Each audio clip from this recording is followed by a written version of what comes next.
বর্তমান সরকার 15 মাস সময় পেয়েছে, কিন্তু নিজেকে সৎ নিষ্ঠাবান দাবি করা আসিফ নজরুল 15 মাসেও কেন ভুয়া মুক্তিযোদ্ধাদের বিরুদ্ধে ব্যবস্থা নেয়নি, সেই প্রশ্ন জানতে টিম ক্রাইম এডিশন মুখোমুখি হয়েছিল আসিফ নজরুলের। সরকারের প্রধানমন্ত্রী পদের কর্তব্য। 2009 সালে আওয়ামী লীগ ক্ষমতায় আসার পর আইন মন্ত্রণালয়ের দায়িত্বে যে যখন এসেছেন সকলেই টাকার মাধ্যমে ম্যানেজ হয়ে এসব ভুয়া সনদে চাকরি নেওয়া সাব রেজিস্ট্রারদের সুরক্ষা দিয়েছেন। শফিক আহমেদ থেকে কামরুল ইসলাম সকলেই দুর্নীতি করে অরেল সম্পদের মালিক হয়েছেন, যার পূর্ণতা পেয়েছে আনিসুল হকের হাত ধরে। আনিসুল হক মন্ত্রী হবার পর নিবন্ধন অধিদপ্তরের উপর নেমে আসে এক অমোচনীয় কলঙ্কের কালো মেঘ। দিনকে রাত, রাতকে দিন করেছে আনিসুল হক। মহান জুলাই বিপ্লবের পরে চোখের সামনে এসব ভুয়া মুক্তিযোদ্ধারা আইন মন্ত্রণালয়ের অধীনে চাকরিতে টিকে থাকবে এটা কেউ কল্পনাও করতে পারেনি, কিন্তু বাস্তবে তাই ঘটেছে। শুধু চাকরিতেই রাখা হয়নি, আসিফ নজরুলের আমলে এসব ভুয়া মুক্তিযোদ্ধাদেরকে বসানো হয়েছে গুরুত্বপূর্ণ জায়গায়। আসসালামু আলাইকুম প্রিয় দর্শক, দেশ কিংবা দেশের বাইরে যে যেখান থেকে বসে ভিডিওটি দেখছেন সবাইকে অনেক অনেক ধন্যবাদ এবং ভালোবাসা জানাচ্ছি। প্রিয় দর্শক, আমরা সরাসরি চলে যাবো ভিডিও স্ক্রিনে, সেখানে আজকের ভিডিওর মূল অংশ দেখে আসবো। ভিডিওটি অত্যন্ত গুরুত্বপূর্ণ হবে, অবশ্যই ধৈর্য সহকারে পুরো ভিডিওটি দেখবেন, তাহলে বিস্তারিত বুঝতে পারবেন। ভিডিও শেষে গুরুত্বপূর্ণ আলোচনা করা হবে। প্রিয় দর্শক, চলুন আমরা সরাসরি ভিডিও স্ক্রিনে চলে যাই, সেখানে আজকের ভিডিওর মূল অংশ দেখে আসি। আমাদের দেশে হবে সেই ছেলে কবে, কথায় না বড় হয়ে কাজে বড় হবে। প্রিয় দর্শক, কবি কুসুম কুমারী দাশের মৃত্যুর প্রায় 100 বছর পর জন্ম হয়েছে কথার চেয়ে কাজে বড় হবার সেই স্বপ্নবালকদের, যারা কথা শেখার আগেই কাজ শিখেছেন। মাত্র 2 থেকে 6 বছর বয়সে করেছেন যুদ্ধ, দেশকে করেছেন স্বাধীন। প্রিয় দর্শক, ক্রাইম এডিশনের আজকের অনুসন্ধানে কবির স্বপ্নের সোনার ছেলেদের সন্ধান জানাবো, যারা 1971 সালে অস্ত্র মাথায় নিয়ে যুদ্ধ করেছেন। সাথে আছি আমি মুনতাসির তাসরিফ।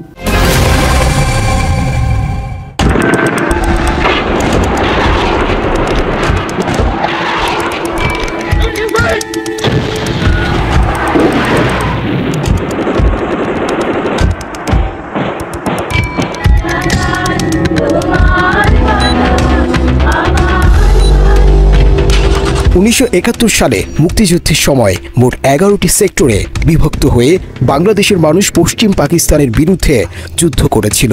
সেই যুদ্ধে 11 সেক্টরের বাইরে আরেকটি অঘোষিত সেক্টর ছিল, সেটার নাম কলকাতা সেক্টর। আওয়ামী লীগ নেতা শেখ মুজিব স্বেচ্ছায় পাকিস্তানের হাতে ধরা দেওয়ার পর আওয়ামী লীগের প্রথম সারির সব নেতা চলে গিয়েছিল ভারতে, যাদের কেউ মুক্তিযুদ্ধে অংশ নেয়নি। বিভিন্ন মুক্তিযোদ্ধারা তাদের আত্মজীবনীতে লিখেছেন আওয়ামী লীগের লোকজন ভারতে বসে আয়েশি জীবনযাপন করছেন। কারো কারো বিরুদ্ধে কলকাতার সোনাগাছিতে পতিতালয়ে নিয়মিত যাতায়াতেরও অভিযোগ রয়েছে। অথচ ভারতের কাছে পাকিস্তানের পরাজয়ের পর আওয়ামী লীগকে রাতারাতি ভারত থেকে এনে বাংলাদেশে ক্ষমতায় বসায়। স্বাধীনতা যুদ্ধ না করেও উড়ে এসে জুড়ে বসে মুক্তিযুদ্ধের বিজয় ছিনিয়ে নেয় আওয়ামী লীগের নেতারা। এরপর থেকে মুক্তিযুদ্ধের ইতিহাসকে নিজেদের প্রয়োজনে যেমন খুশি তেমনভাবে কাজে লাগিয়েছেন। মুক্তিযুদ্ধের ইতিহাস বিকৃত করেই 2024 সালের 5ই আগস্ট পর্যন্ত এদেশের মানুষকে শোষণ করেছে আওয়ামী লীগ। আওয়ামী লীগ পালিয়ে গেলেও তাদের রেখে যাওয়া ধ্বংসস্তূপ থেকে এখনও উঠে দাঁড়াতে পারেনি এই জাতি। আওয়ামী লীগ মানেই মুক্তিযুদ্ধ, আর মুক্তিযুদ্ধ মানেই আওয়ামী লীগ। এই সূত্র কাজে লাগিয়ে চালানো হয়েছে ব্যাপক লুটপাট। তৎকালীন মুক্তিযুদ্ধ বিষয়ক মন্ত্রী আকম মোজাম্মেল হক সংসদে বলেছিলেন, মুক্তিযুদ্ধের সময় যার বয়স 4 বছর ছিল তাকেও মুক্তিযোদ্ধা হিসেবে অন্তর্ভুক্ত করতে আদালত নির্দেশ দিয়েছে। শুধু তাই নয়, তাদের 23 বছরের এরিয়ার ভাতা দিতেও বলা হয়েছে। 4 বছরের শিশুকে কি করে মুক্তিযোদ্ধা বানাবেন, এমন প্রশ্নের অদ্ভুত যুক্তি ছিল আওয়ামী লীগের। এরকম যুক্তির ওপর ভিত্তি করেই 1,22,000 ভুয়া আওয়ামী লীগকে মুক্তিযোদ্ধা সনদ দিয়েছে আওয়ামী আমলের মুক্তিযুদ্ধ বিষয়ক মন্ত্রণালয়। জাতীয় মুক্তিযোদ্ধা কাউন্সিলের তথ্য বলছে, দেশে ভাতাপ্রাপ্ত মুক্তিযোদ্ধার সংখ্যা 2,08,050 জন। এর মধ্যে এই ভুয়া মুক্তিযোদ্ধা তথা অধুনা তালিকাভুক্ত প্রতারকদের পেছনে সরকারের বাৎসরিক ব্যয় 2400 কোটি টাকা। সরকারি চাকরিতে মুক্তিযোদ্ধা কোটায় নিয়োগপ্রাপ্তের সংখ্যা 89,235 জন। গেজেট বাতিল, মুক্তিযোদ্ধার বয়সসীমা নির্ধারণ সহ প্রায় 14 ক্যাটেগরিতে মোট মামলার সংখ্যা ২,৭১৯টি। এর মধ্যে ২,১১১ জন মুক্তিযোদ্ধার সনদ বাতিল করা হয়েছে যাদের জন্মই হয়েছে মুক্তিযুদ্ধের পরে কিংবা ১৯৭১ সালে, যাদের বয়স ছিল ১২ বছর ৬ মাসের কম। ১২ বছর ৬ মাস বয়সকে ১৯৭১ সালে মুক্তিযোদ্ধার সর্বনিম্ন বয়স ধরে ২,১১১ জন মুক্তিযোদ্ধা সনদ আওয়ামী লীগ সরকার বাতিল করলেও অদৃশ্য কারণে মুজিবনগর সরকারের কর্মচারী কোটায় নিয়োগপ্রাপ্তদের সনদ বাতিল করা হয়নি, যাদের অনেকেই মুক্তিযুদ্ধের পরেও জন্ম নিয়েছে। প্রিয় দর্শক, ১৯৬৬ থেকে ১৯৬৯ সালের মধ্যে জন্ম নেয়া এসব বিস্ময় বালকরা ১৯৭১ সালের যুদ্ধে অংশ নিয়ে দেশ স্বাধীন করেছে। কিন্তু ২ থেকে ৬ বছর বয়সে কিভাবে মুজিবনগর সরকারের হয়ে যুদ্ধ করলেন সেটা জানতে টিম ক্রাইম এডিশন মুখোমুখি হয়েছিল এসব বিস্ময় বালকদের।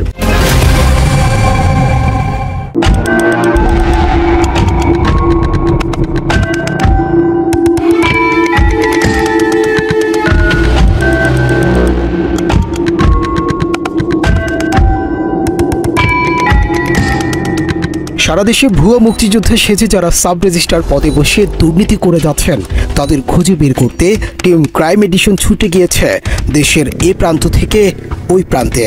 যেই অভিযানের শুরুটা ধানমন্ডি থেকে। ধানমন্ডিতে ৫ বছর বয়সী এক বিস্ময় বালক আছেন যিনি ১৯৬৬ সালে জন্ম নিয়ে ৭১ সালের যুদ্ধে অংশ নিয়েছিলেন। দেশের কথিত সূর্য সন্তান হয়েও আবুল হোসেন ক্রাইম এডিশন টিমকে দেখে মুখ লুকানোর চেষ্টা করেন। ৫ বছর বয়সে কিভাবে মুজিবনগর সরকারের এত গুরুত্বপূর্ণ পদে দায়িত্ব পালন করলেন এমন প্রশ্ন জানার ইচ্ছে থাকলেও সেই প্রশ্নের কোনো জবাব মেলেনি।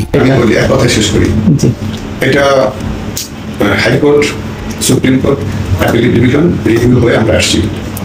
এর বিষয়ে সংক্রান্ত কোনো কিছু জানতে চাইলে আপনি সুপ্রিম কোর্টের কাছে জানতে পারেন এবং সংশ্লিষ্ট মন্ত্রণালয়। এর বাইরে আমার কিছু বলার নেই।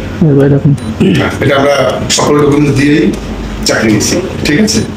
এটা যাচাই বাছাই হয়েছে, গভর্নমেন্ট রিট করছি, আমরা আপিল করছে, আপিল হয়েছে, তারপরে আপিলে আমরা দিচ্ছি, রিভিউ দিয়ে দিচ্ছি, রিভিউ খারিজ হয়ে গেছে। আমাদের এই বক্তব্য নেওয়া হয়েছিল প্রায় ৬ মাস আগে।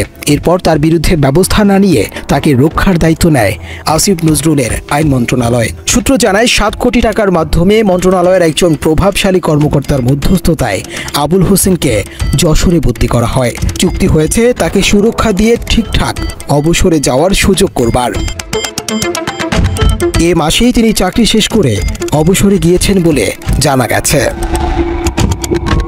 আবুল হোসেনের পর খোঁজ মেলে মোহাম্মদ মঞ্জুরুল ইসলাম নামে আরেক সাব রেজিস্ট্রারের, যার জন্ম ১৯৬৬ সালের ১৬ই জুন। মাত্র ৪ বছর ৯ মাস বয়সে যুদ্ধে ঝাঁপিয়ে পড়া এই মুক্তিযোদ্ধার মুখোমুখি টিম ক্রাইম এডিশন।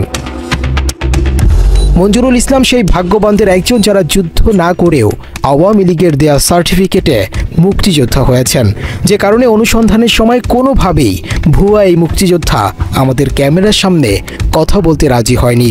আপনি তো মোহাম্মদ মঞ্জুরুল ইসলাম? জি। আপনি মুজিবনগর সরকারের কর্মচারী? জি। আপনার জন্ম তারিখ 16 জি। ছিল, আর একটু বয়স বেশি ছিল, কিন্তু ওই যে সবাই যখন সার্টিফিকেট সৃষ্টি করে তখন বয়স একটু কম বেশি দিয়ে করে। এই বিষয়গুলি নিয়ে যে কত রেকর্ড দিলাম সেটা এখন প্রত্যেকটা চ্যানেলে এভাবে রেকর্ড দেওয়া যাবে না। প্রত্যেক দিন এটা কি আচরণটা কেমন হইলো? এই পত্রিকা ওই পত্রিকা ওই পত্রিকা 12.5 বছর সর্বনিম্ন বয়স। সেটা মুক্তিযোদ্ধাদের বেলায়, সেটা মুক্তিযোদ্ধাদের বেলায়। আমরা মুক্তিযোদ্ধা নই, আমরা মুক্তিযোদ্ধা নই। সুযোগ থেকে মুজিবনগর সরকারের কর্মচারী 9 নম্বর সেক্টর একটা সাবস্ক্রাইব করা হেডকোয়ার্টার ছিল আমার দায়িত্বে। অনেক স্মৃতি আমাদের আছে জানা। এটা যদি 2 মিনিট এখন শোনেন, এই বিষয়গুলি নিয়ে অনেক হয়েছে। এখন এই বিষয়গুলি আপনারা আমাদের যে নিয়োগ কর্মকর্তা, নিয়োগদাতারা, তাদের সাথে কথা বললে অথবা কোর্টের সাথে কথা বললে সেটা ভালো হবে। গত মার্চে ভুয়া মুক্তিযোদ্ধা মঞ্জুরুলকে বদলি করা হয় ভোলার লালমোহনে। গণ অভ্যুত্থানের পর যে সরকার দেশের দায়িত্ব নিয়েছিল তাদের সময়েও এই প্রতারককে সুযোগ করে দেয়া হয়েছে প্রতারণার। চাকরির মেয়াদও বাড়ানো হয়েছে আরও 1 বছর। কিভাবে পদায়ন হলো মঞ্জুরুলের তা জানতে এবার ভোলার লালমোহনে team crime edition. Crime edition team sub registry অফিসে যাওয়ার আগেই টের পেয়ে যায় মঞ্জুরুল। তাকে পাওয়া না গেলে তার সাথে মুঠোফোনে কথা বলে টিম বাংলা এডিশন। আমরা জানি না যে বয়স নিয়ে কোনো সমস্যা ছিল বা আছে। গভর্নমেন্ট আদালত তারা যে এগুলো করতেছে তাহলে তারা তো বুঝবে না আমাদের বয়স নিয়ে কি ঝামেলা ছিল। আপনার বয়স 66 সালে আপনি জন্মগ্রহণ করেছেন, আপনি কেমনে মুক্তিযোদ্ধা হন? সেটা তো আপনার বিষয় না, সেটা আদালতের বিষয়। এদিকে অনুসন্ধানের সময় গাজীপুরের শ্রীপুরে খোঁজ মিলেছে আরও 1 মাসের কম বয়সী মুক্তিযোদ্ধা, যার জন্ম হয়েছিল 1966 সালের জুলাই মাসে। শ্রীপুরের সাব রেজিস্ট্রার ওসমান গনি মণ্ডলের মুখোমুখি হতেই ক্রাইম এডিশন টিমকে প্রস্তাব দেয়া হয় বিষয়টি গোপন রাখবার।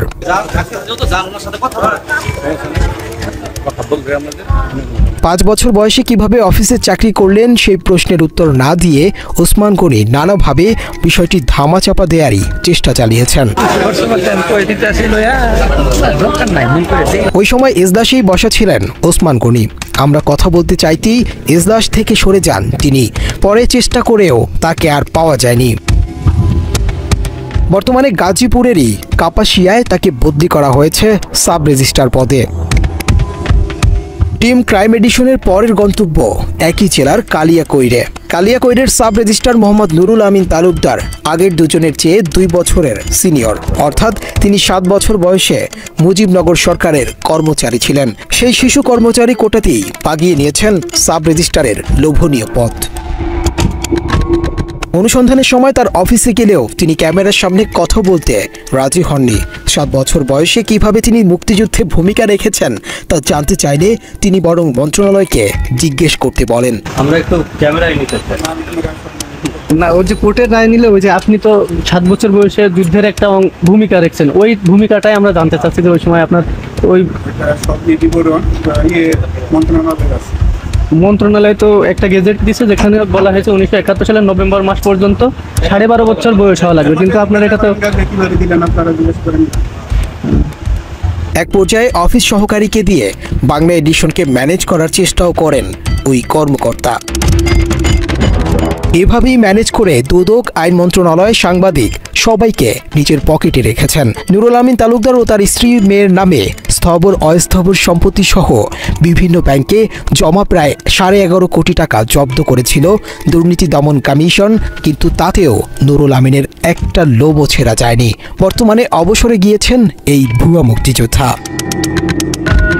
টঙ্গীতে আরেক শিশু মুক্তিযোদ্ধা আবু হেনা মুস্তফা কামাল এখনও ইশারাতে কথা বলেন। বোল ভোটার আগেই শিশুকালে যেভাবে মুজিবনগর সরকারের অফিস সামলেছেন, ঠিক একইভাবে কথা না বলেই সারছেন গুরুত্বপূর্ণ কাজ।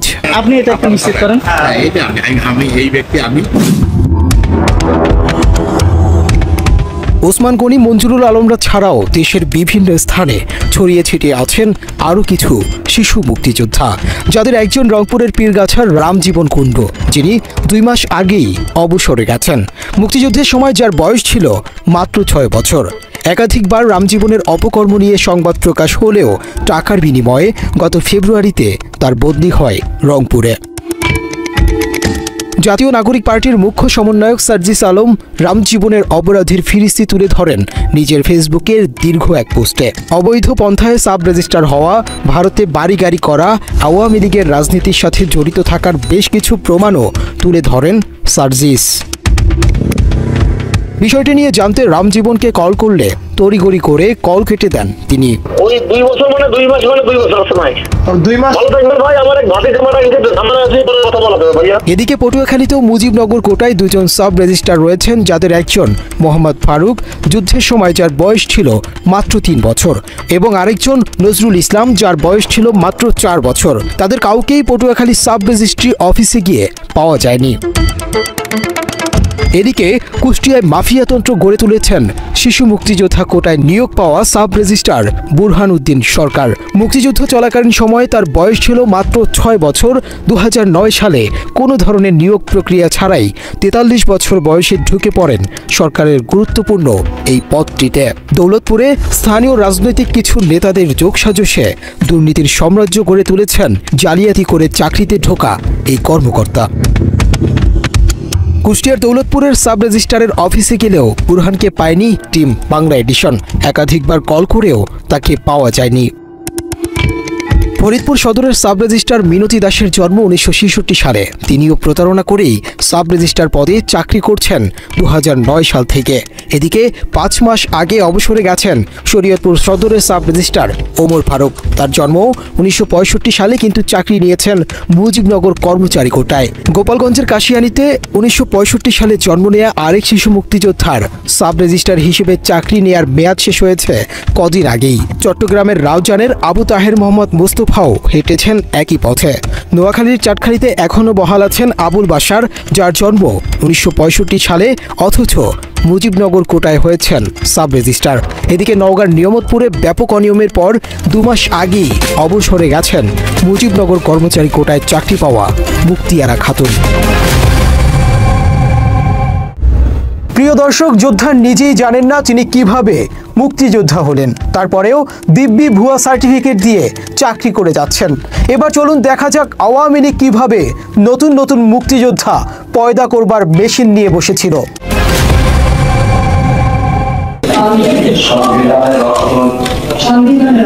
1996 সালে ক্ষমতায় আসার পরপরই চেতনা ব্যবসার ঝাঁপি খুলে বসে আওয়ামী লীগ। 1997 সালের 11 জানুয়ারি বিচারপতি M Mozammel Haque O M A Matin স্বাক্ষরিত একটি রুল নিসিতে 1990 সালের 26 সেপ্টেম্বরের একটি তালিকার কথা বলা হয়, যেখানে মুজিবনগর কর্মচারী কোটায় চাকরি প্রত্যাশী রংপুরের গাইবান্ধা বুরুঙ্গামারি ভিত্তিক একটি প্রতারক চক্রের ব্রিটের ব্যাপারে লেখা হয়েছে, it is admitted position that during the war of liberation this Mujibnagar employees fought in different places. অর্থাৎ এটি একটি প্রতিষ্ঠিত বিষয় যে মুক্তিযুদ্ধকালীন সময়ে এই মুজিবনগর কর্মচারীরা দেশের বিভিন্ন জায়গায় যুদ্ধ করেছে। দেয়ার ক্লেইম ইজ জেনুইন বলে রায় দেয়া বিচারকগণ রিটকারীদের বয়স খতিয়ে না দেখেই তাদের দাবি সঠিক বলে রায় দিয়ে দেয়। সুপ্রিম কোর্ট বা বাংলাদেশের বিচার বিভাগ এখানে তাদের ব্যাপারে রায় দিয়েছেন। প্রথম রায় দিলেন তারা 1995 সালে আত্মীকরণের জন্য, যাদেরকে মুজিবনগর কর্মচারী ট্রিট করা হোক, কোনো বয়স বিবেচনায় নিলেন না। পরবর্তীতে আরও অনেকে এরকম আটলো। একবার যখন নিয়োগ পেয়ে গেল কিছু লোক, প্রথমে 6 জন নিয়োগ পেয়েছিল, তারপরে আর কয়েকজন বাড়লো, অনেকগুলো রিট হলো সেই সময় 95-96 সালের দিকে। অথচ অনেকগুলো মুজিবনগর কর্মচারীকে কিন্তু 91 সালে ছাড়াই করা হয়েছিল ভুয়া সনদ দেখেই। 1971 সালে যাদের বয়স 2 থেকে 6 বছর বা যাদের জন্মই হয়নি তাদের কি বানানো হয়েছে ফাইটার বা যোদ্ধা। মুজিবনগর সরকারের কর্মচারী হতে হলে তাকে অবশ্যই 1971-এ ন্যূনতম 18 বছর হতে হবে, অথচ রিটকারীদের সকলেরই বয়স ছিল ওই সময় 2 থেকে 5 বছর। যাদের জন্ম কারো 66 সালে, কারো 67 সালে, 65 সালে, অর্থাৎ সেই সময় দেখা যাচ্ছে তাদের বয়স ছিল 5 বছর, 4 বছর, 6 বছর, 10 বছরের কম অনেক ছিল, ম্যাক্সিমাম ছিল 10 বছরের কম, 190 জনের মধ্যে। তারা এই সুযোগটা নিয়ে সেখানে সরকারি চাকরিতে জয়েন করছে বাংলাদেশে। তো 1971 সালে তাজউদ্দিন সাহেব কি এই 5 বছরের শিশুকে সরকারি কর্মচারী নিয়োগ দিয়েছিলেন? অবশ্যই দেননি। এবং পরবর্তীতে এদেরকে সনদ দেওয়া হয়েছে, সার্টিফিকেট দেওয়া হয়েছে, এনাম শেষ তাজউদ্দিন কাছে সনদও পান নেই। ওনাদের সবার ব্যাপারটা দেখা গেছে কি ভুয়া সনদ তারা তৈরি করছে।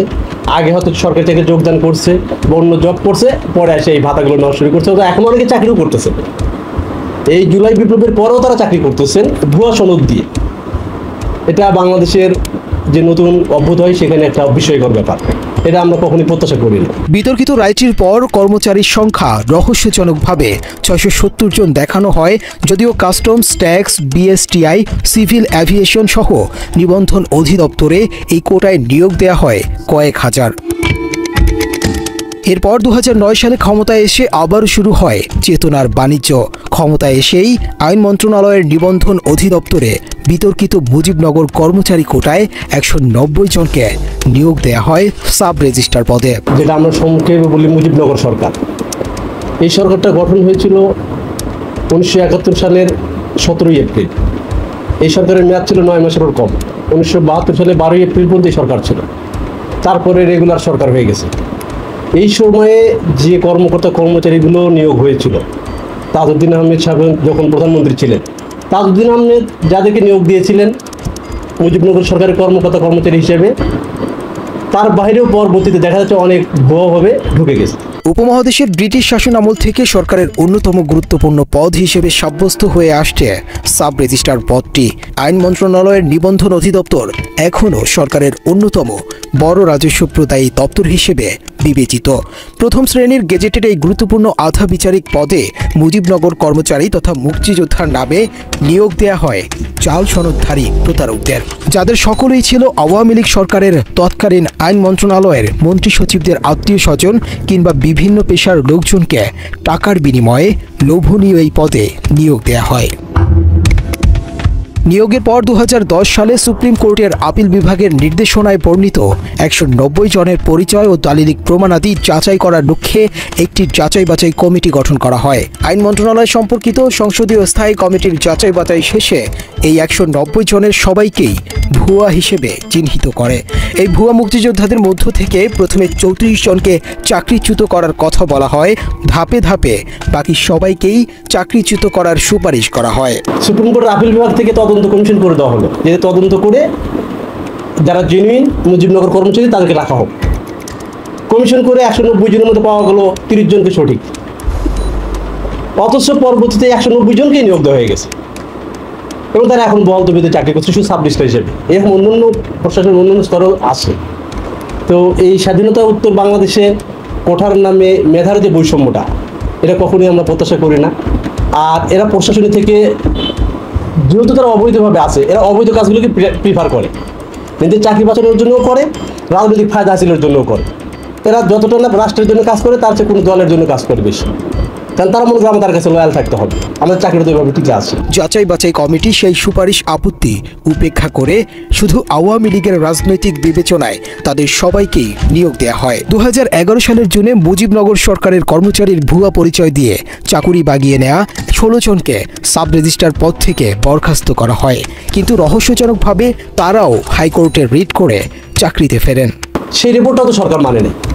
সুপ্রিম কোর্ট তদন্ত করতে বললো এবং তখন আইন সচিব ছিলেন হাবিবুল আওয়াল, উনি তদন্ত কমিশন করে উনি ওনার রিপোর্টে আসলে 30 জনকে জেনুইন পাইলেন, বাকিগুলোকে বলুন তারা প্রপার না, তাহলে তাকে কীভাবে নিয়োগ দেয়? কোর্টের অর্ডারকে ভায়োলেট করে তারা আবার সরকার সেগুলোকে নিয়োগ দিল। এখানে কোর্টের অর্ডারকে পুরোপুরি ইগনোর করা হলো। আর একটা ব্যাপার হলো যে 2002 সালে যে জামুকা আইন যেটা বলি, জাতীয় মুক্তিযুদ্ধ কাউন্সিল আইন, এবং এটা 2022 সালে নতুন করে লেখা হয়েছে আইনটা। প্রিয় দর্শক, এভাবেই টাকার জোরে শিশু মুক্তিযোদ্ধাদের অনেকে অবসরে গিয়ে সরকারি সুযোগ সুবিধা নিচ্ছেন। মাত্র কয়েক বছর চাকরি করে এক একজন ফুলে ফেপে কলা গাছ বনে গেছেন।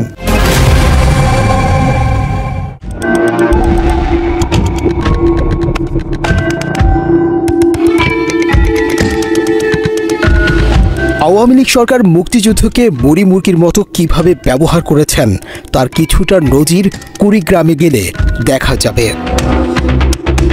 কুড়িগ্রাম জেলার নাগেশ্বরী উপজেলা থেকেই মুজিবনগর কর্মচারী তথা ভুয়া মুক্তিযোদ্ধা হিসেবে সরকারি বিভিন্ন চাকরিতে নিয়োগ নিয়েছে প্রায় অর্ধসহস্রাধিক শিশু মুক্তিযোদ্ধা, যারা গাইবান্ধা, রংপুর, জয়পুরহাট, বরিশাল, কুমিল্লা, নোয়াখালী ও টাঙ্গাইলে কর্মরত আছেন। আবার অনেকেই এরই মধ্যে অবসরে গিয়েছেন। ক্রাইম এডিশনের হাতে আসা কুড়িগ্রামে কর্মরত শিশু মুক্তিযোদ্ধাদের একটি তালিকার সূত্র ধরে আমরা শুরু করি অনুসন্ধান। তালিকার একজন প্রফুল্ল কুমার বর্মন। আমাদের তথ্য বলছে প্রফুল্ল কুমার মুজিবনগর সরকারের কর্মচারী কোটায় সাব রেজিস্ট্রার পদে চাকরি করে অবসরে গিয়েছেন। প্রফুল্লের সরকারি নথিতে থাকা ঠিকানা অনুযায়ী তার গ্রামে গিয়ে আশেপাশের প্রতিবেশীদের সাথে প্রফুল্ল সম্পর্কে জানতে চাইলে তারা জানান প্রফুল্ল কখনোই মুক্তিযুদ্ধে যায়নি।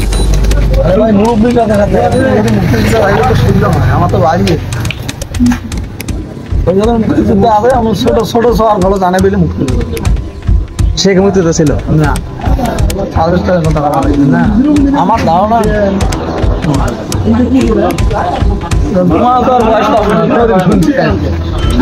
না শুনলে ওটা কি হবে, তারপর একজনকার থাকতেও পারবে না, করে নিবেরও পায় না, উমরা করে নিবে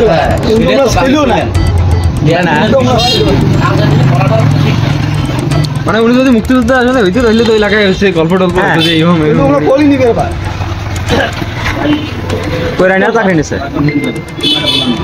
যুদ্ধে না গিয়েও প্রফুল্ল কুমারের অলৌকিক মুক্তিযোদ্ধা সার্টিফিকেটের মতো অলৌকিকভাবে রাতারাতি অডেল সম্পত্তির মালিক হয়েছেন কথিত শিশু মুক্তিযোদ্ধা প্রফুল্ল কুমার বর্মন। বেসরকারি স্কুলের সহকারী শিক্ষক থেকে হঠাৎ করে ভুয়া সার্টিফিকেটের মাধ্যমে সাব রেজিস্ট্রার হয়েই বনে গিয়েছে কোটিপতি। গ্রামে ঢুকলে চোখে পড়ার মতো আলিশান বাড়িটির মালিক প্রফুল্ল। গ্রামে বিঘার পর বিঘা জমিরও মালিক হয়েছেন, সেই সাথে ব্যাংকে জমিয়েছেন টাকার খনি। প্রফুল্ল আসলেই মুক্তিযোদ্ধা ছিলেন কিনা তার আগে প্রশ্ন ছিল বিশাল এই সম্পত্তির মালিক কিভাবে হলেন। এই বাড়িটা আমি মূলত কোন স্কুল চাকরি না পরবর্তী? না পরবর্তীতে স্কুল চাকরি অনেক আগে। পরবর্তীতে যে আমি যখন স্কুলে চাকরি করি তখন আমার যেটা সত্য কথা সেটা হলো হাফ বিল্ডিং বাড়ি ঘর ছিল। এটা আমি চাকরি শেষের দিকে এগুলাকে একটু পুরানা ঘরটাগুলো ভেঙে দিচ্ছি, তো একটু ভেঙে দিয়ে আমি এই এতটুকু স্থাপন করি অবস্থান। সম্পত্তির হিসেব দিতে না পারলেও কিভাবে মুক্তিযোদ্ধা হয়েছেন তার উত্তর গড়গড় করে দিয়েছেন। তখন তো আমাদের বয়স হলো 9 বছর। ক্যামিন ফার্মার হিসেবে, তথ্য সরবরাহকারী হিসেবে আমরা যুদ্ধে তথ্য সরবরাহ করি। এলাকায় কোথায় বিহারিরা অবস্থান করে এই তথ্যগুলো আমরা ক্যাম্পে সরবরাহ করি। করার পরে আমাদের যিনি এই কমান্ডারের দায়িত্বে ছিল উনি আমাদেরকে একটা করে সার্টিফিকেট দেন, মুজিবনগর হিসেবে একটা করে সার্টিফিকেট, ক্যাম্পিং ফার্মার সার্টিফিকেট। এই সার্টিফিকেটের পরিপ্রেক্ষিতে আমরা চাকরির জন্য পুনর্নিয়োগের জন্য আবেদন করলে আমরা তখন গভর্নমেন্ট বলে যে এগুলো কোর্টে হয়ে যাচাই বাছাই আসতে হবে। তখন আমরা এগুলো কোর্টের আশ্রয় নিই। কোর্ট আমাদের দীর্ঘদিন কভার করার পরে আমাদের পক্ষে রায় হওয়ার পরে আমাদের নিয়োগপত্র দেওয়া হয়। নিয়োগপত্রের ফলে আমরা 2009 সালে এখানে যোগদান করি। বক্তব্যের এতটুকু শুনে বিশ্বাস করলে প্রফুল্লকে মুক্তিযোদ্ধা না বলে উপায় নেই, কিন্তু টিম ক্রাইম এডিশনের কাছে সুনির্দিষ্ট তথ্য ছিল প্রফুল্ল একজন ভুয়া মুক্তিযোদ্ধা। প্রফুল্ল ভুয়া নাকি আসল মুক্তিযোদ্ধা সেটা জানতে আমরা কুড়িগ্রামের তালিকাভুক্ত একজন মুক্তিযোদ্ধার শরণাপন্ন হই। সরকারি তালিকা অনুযায়ী এলাকায় মোট 19 জন মুক্তিযোদ্ধার কোথাও প্রফুল্লের নাম নেই। প্রফুল্ল উনি কোথায় যুদ্ধ করেছে সেটা আমি বলতে পারবো না। উনি তাহলে সার্ভিসটা কিভাবে হলো, এই সার্টিফিকেট ব্যবহার করে সেটা উনি জানে, আমার তালিকা নাই। যদি আমার এখানে লিস্ট থাকতো তাহলে আপনাকে দেখে দিতাম যে আমার নাম আছে, এই যে আপনারা আমার এই যে তালিকায় নাম আছে, এই যে এটা ফটোকপি করে নিতে পারেন। সেটা সত্য কথা জানি, এটা হাই লেভেল থেকে লোক পাঠাইছে। তারা আসি বলছে তোমরা এত টাকা দিবেন, তোমাদের মুক্তিযোদ্ধা বানিয়ে দেবো। এখন তারা ধরাও হচ্ছে, এটা খুব কম সংখ্যক হচ্ছে, ঘুষ দিয়ে পাঠায় নিয়েছে। অনেক যাচাই বাছাই হয়েছে, কিন্তু যাচাই বাছাইয়ের পর আজ পর্যন্ত আমাকে করতে পারে নাই। আওয়ামী লীগ সরকারের দোকান থেকে টাকা দিয়ে কেনা আরেক ভুয়া শিশু মুক্তিযোদ্ধা খলিল 2 বছর বয়সে মুজিবনগর সরকারের হয়ে যুদ্ধ করে তিনিও সাব রেজিস্ট্রার পদে চাকরি থেকে অবসরে গেছেন।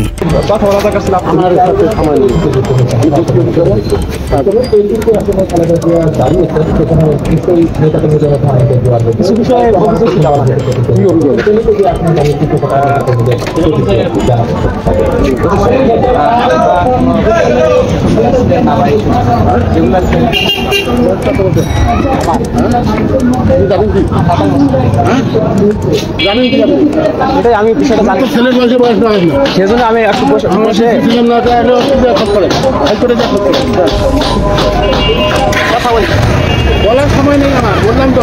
কুড়িগ্রামে যেন ঘরে ঘরে ভুয়া মুক্তিযোদ্ধা কোটার সাব রেজিস্ট্রার। কোথাও এক পরিবারের 5 জন একসাথে ঢুকেছেন ভুয়া মুক্তিযোদ্ধা তথা মুজিবনগর কর্মচারী সেজে, আবার কোথাও জাল সনদ দিয়ে।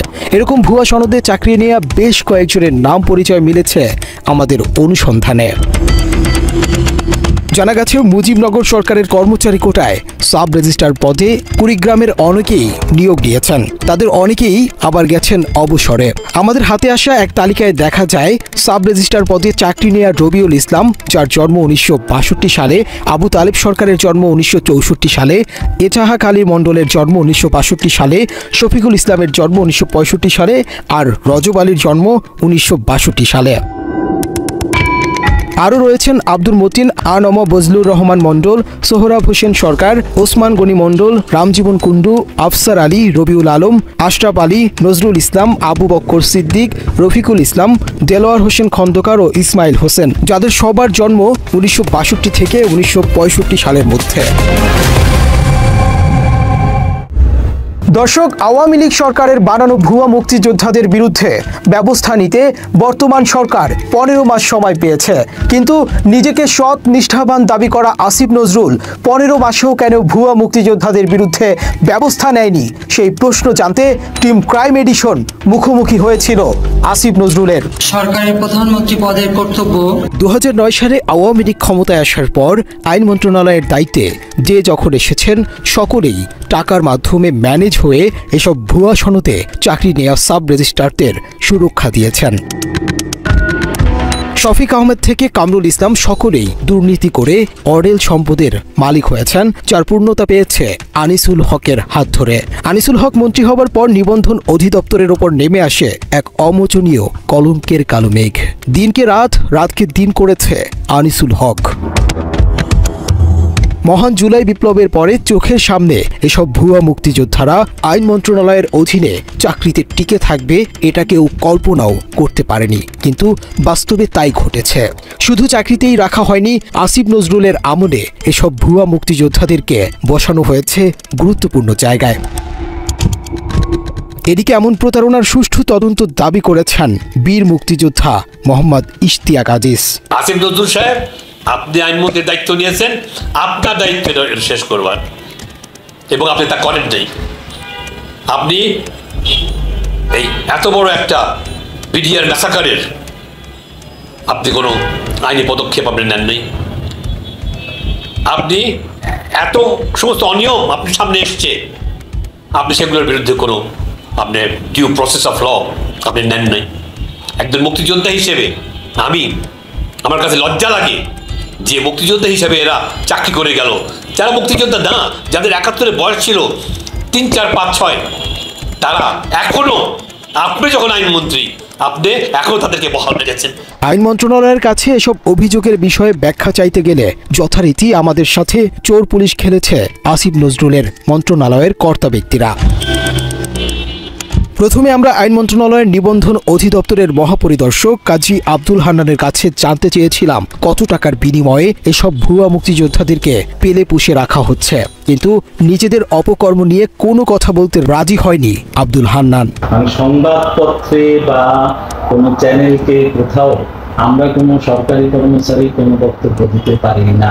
মহাপরিদর্শকের কাছে জবাব না পেয়ে সহকারী মহাপরিদর্শক মোহাম্মদ আশরাফুজ্জামানের দ্বারস্থ হয় টিম ক্রাইম এডিশন, কিন্তু তিনিও ক্যামেরার সামনে কথা না বললেও স্বীকার করেছেন মন্ত্রণালয়ে সাব রেজিস্ট্রারদের বিষয়টি জানেন, তবে তাদের হাতে কিছু করার নেই।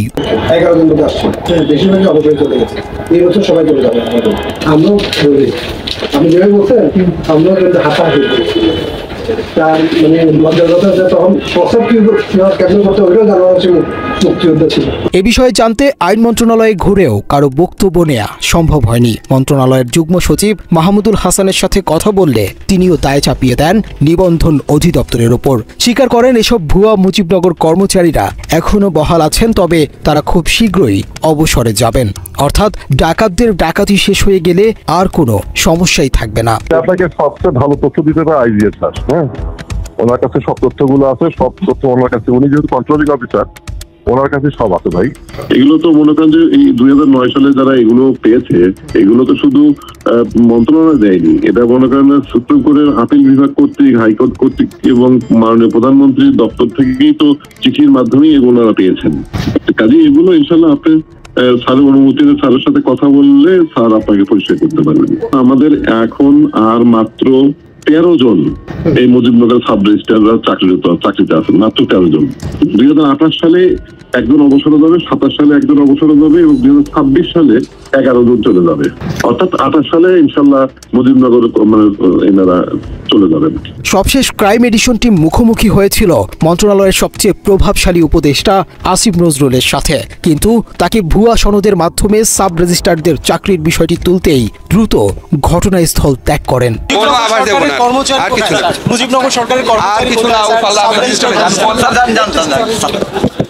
অন্যায়ের পক্ষে আসিফ নজরুলের এই অবস্থানকে অনেকেই মনে করছেন অর্থের কাছে নত স্বীকার করেছেন আসিফ নজরুল, যে কারণে তার মন্ত্রণালয় নিয়ে এত বিতর্ক। এই সমস্ত কম বয়সের 5, 7, 10 বছরের বাচ্চাদেরকে এরকম চাকরি দেওয়া মুজিব সরকারের এটা একটা অপরাধ, গর্হিত অপরাধ।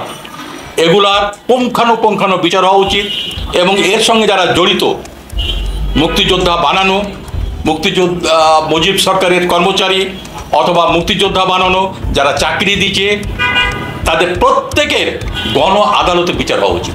সরকারের মাননীয় উপদেষ্টা আমরা যারা মনে করি যে উনি একজন সফল আইনজীবী, কিন্তু দুর্ভাগ্য হলো সত্য, তার সময় যদি এই লোকেদের কারোর না কারোর প্রমোশন হয় তাহলে ধরে নিতে হবে ডালমে কুচকালা হয়, তারাও সংশ্লিষ্ট এখানে, তা উনি থাকুক, ওনার সেক্রেটারি থাকুক, যেই থাকুক, তাদের আর নৈতিকভাবে এইসব ঘটনার পরে তাদের আর চাকরিতে থাকার কোনো নৈতিক অধিকার নাই আমার মতে একজন মুক্তিযোদ্ধা হিসাবে। আইন মন্ত্রণালয়ের কাছে কোনো সদুত্তর না পেয়ে আমরা জাতীয় মুক্তিযোদ্ধা কাউন্সিলে গিয়েছিলাম। কাউন্সিলের মহাপরিচালক শাহিনা খাতুন বাংলা এডিশনকে আশ্বাস দিয়েছেন মুজিবনগর কর্মচারীদের নামে যারা ভুয়া মুক্তিযোদ্ধা সেজেছেন তাদের বিরুদ্ধে দ্রুত ব্যবস্থা নেওয়া হবে। সাব রেজিস্ট্রারদের এটা আমি আলাদা করে জানি, আমি জানি যে মুক্তিযোদ্ধা মন্ত্রণালয় থেকে সমস্ত সরকারি দপ্তরে চিঠি দেওয়া হয়েছে যে কারা কোটায় চাকরি পেয়েছে এবং কোটায় যারা চাকরি পেয়েছে তারা তাদের যে অভিভাবকরা যাদের জন্য তারা কোটা পেয়েছে তারা প্রকৃত মুক্তিযোদ্ধা কি না, এই বিষয়টা নির্ধারণ করার একটা ডিসিশন ছিল। প্রিয় দর্শক, মুক্তিযুদ্ধের চেতনার নামে যে দোকান স্বৈরাচারী সরকার খুলে গিয়েছিল সেই দোকানে এখনো একই পণ্য বিক্রি হচ্ছে। 15 মাস আগে শুধু দোকানদার পাল্টে ছিল, বাদবাকি সব আগের মতোই জমজমাট। এবার যাবার পালা, দেখা হবে আবার। যেখানেই অন্যায় অনিয়ম সেখানেই ঢাল হয়ে দাঁড়াবে টিম ক্রাইম এডিশন। আসসালামু আলাইকুম ওয়া রাহমাতুল্লাহি ওয়া বারাকাতুহু। কেটিভি 24 এর প্রিয় দর্শক শ্রোতা ভাইদেরকে জানাচ্ছি আমাদের নিয়মিত অনুষ্ঠানে স্বাগত জানাচ্ছি। এখন বাংলাদেশ সময় রাত 11টা বেজে 2 মিনিট, লন্ডন সময় বিকেল 5টা বেজে 2 মিনিট, নিউ ইয়র্কের সময় এখন দুপুর 12টা বেজে 2 মিনিট এবং সিঙ্গাপুর মালয়েশিয়াতে এখন রাত 1টা বেজে 2 মিনিট। প্রিয় দর্শক, আপনারা যে যেখান থেকে আমাদের সাথে নিয়মিত অনুষ্ঠান দেখেন আপনারা সবার কাছে কৃতজ্ঞতা প্রকাশ করছি। স্পেশালি সৌদি আরব, কুয়েত, বাহরাইন, মধ্যপ্রাচ্যের ম্যাক্সিমাম দেশ এখন রাত 8টা বাজে আর আরব আমিরাতে এখন রাত 9টা বাজে। প্রিয় দর্শক, আমরা আজকে 3 জন অতিথিকে আপনাদের সামনে উপস্থাপন করছি। 3 জন অতিথির পরিচয় আমি করে দিচ্ছি। আমাদের সাথে সেনাবাহিনীর সাবেক অবসরপ্রাপ্ত মেজর, আমাদের সাথে সবসময় রাজনৈতিক বিশ্লেষণে আপনাদের এই অনুষ্ঠানে আমাদের সাথে অংশগ্রহণ করে থাকে। আমাদের সাথে যুক্ত হয়েছেন মেজর ইমরান, আপনাকে স্বাগত জানাচ্ছি। আসসালামু আলাইকুম। ধন্যবাদ আপনাকে আমাকে ইনভাইট করার জন্য এবং আমার যারা সহ-আলোচক তাদেরকে সালাম এবং শুভেচ্ছা, এবং আপনার এই চ্যানেল যারা দর্শক শ্রোতা তাদেরকে আগাম সালাম এবং শুভেচ্ছা। অসংখ্য ধন্যবাদ মেজর ইমরান আপনাকে। আমাদের সাথে যুক্ত হয়েছেন বরগুনা 2 আসন থেকে বিএনপির মনোনীত প্রার্থী, উলামা দলের কেন্দ্রীয় সদস্য, আমাদের সাথে যুক্ত হয়েছেন মাওলানা শামীম আহমেদ, আপনাকে স্বাগত জানাচ্ছি আজকের এই অনুষ্ঠানে। আসসালামু আলাইকুম ওয়া রাহমাতুল্লাহি ওয়া বারাকাতুহু। ধন্যবাদ জানাচ্ছি ইউকে কসবা টিভিকে, ধন্যবাদ জানাচ্ছি আমার কলিগ যারা এখানে উপস্থিত তাদেরকে, ধন্যবাদ জানাচ্ছি যারা দর্শক শ্রোতাবল থাকবে তাদেরকে ধন্যবাদ জানাচ্ছি। ধন্যবাদ আপনাকে ধন্যবাদ। আমাদের সাথে আজকে প্রথমবারের মতো যুক্ত হয়েছেন লালমনিরহাট 2 আসন থেকে বাংলাদেশ জামাত ইসলামীর মনোনীত সংসদ সদস্য প্রার্থী অ্যাডভোকেট ফিরোজ হায়দার লাবলু, আপনাকে স্বাগত জানাচ্ছি আজকের এই অনুষ্ঠানে। আসসালামু আলাইকুম রাহমাতুল্লাহ। ধন্যবাদ আপনাকে, ধন্যবাদ আমাকে আজকে আপনার এই ইউকে কসবা টিভিতে আমন্ত্রণ জানানোর জন্য। সঙ্গে সহ আলোচক বিন্দুকে ধন্যবাদ এবং যারা দেখবেন পরে যারা দেখবেন সবাইকে শুভেচ্ছা। আপনারা দুজন সহ প্রিয় 3 অতিথিকে এবং আমাদের প্রিয় অনেক দর্শক এই 2 মিনিট সময়ে যুক্ত হয়েছেন। আমি আশা করছি যে যারা এখানে যুক্ত হয়েছেন প্রত্যেকেই আজকের অনুষ্ঠানটি উপভোগ করবেন। উপভোগ করার জন্য আরো মানুষকে আপনারা শেয়ার করে দিয়ে আমাদের পাশে থাকবেন কমেন্টস লিখে। আমরা অনুষ্ঠানের মাঝখানে আমরা চেষ্টা করব কিছু দর্শকদেরকে সুযোগ দেওয়ার জন্য কথা বলতে।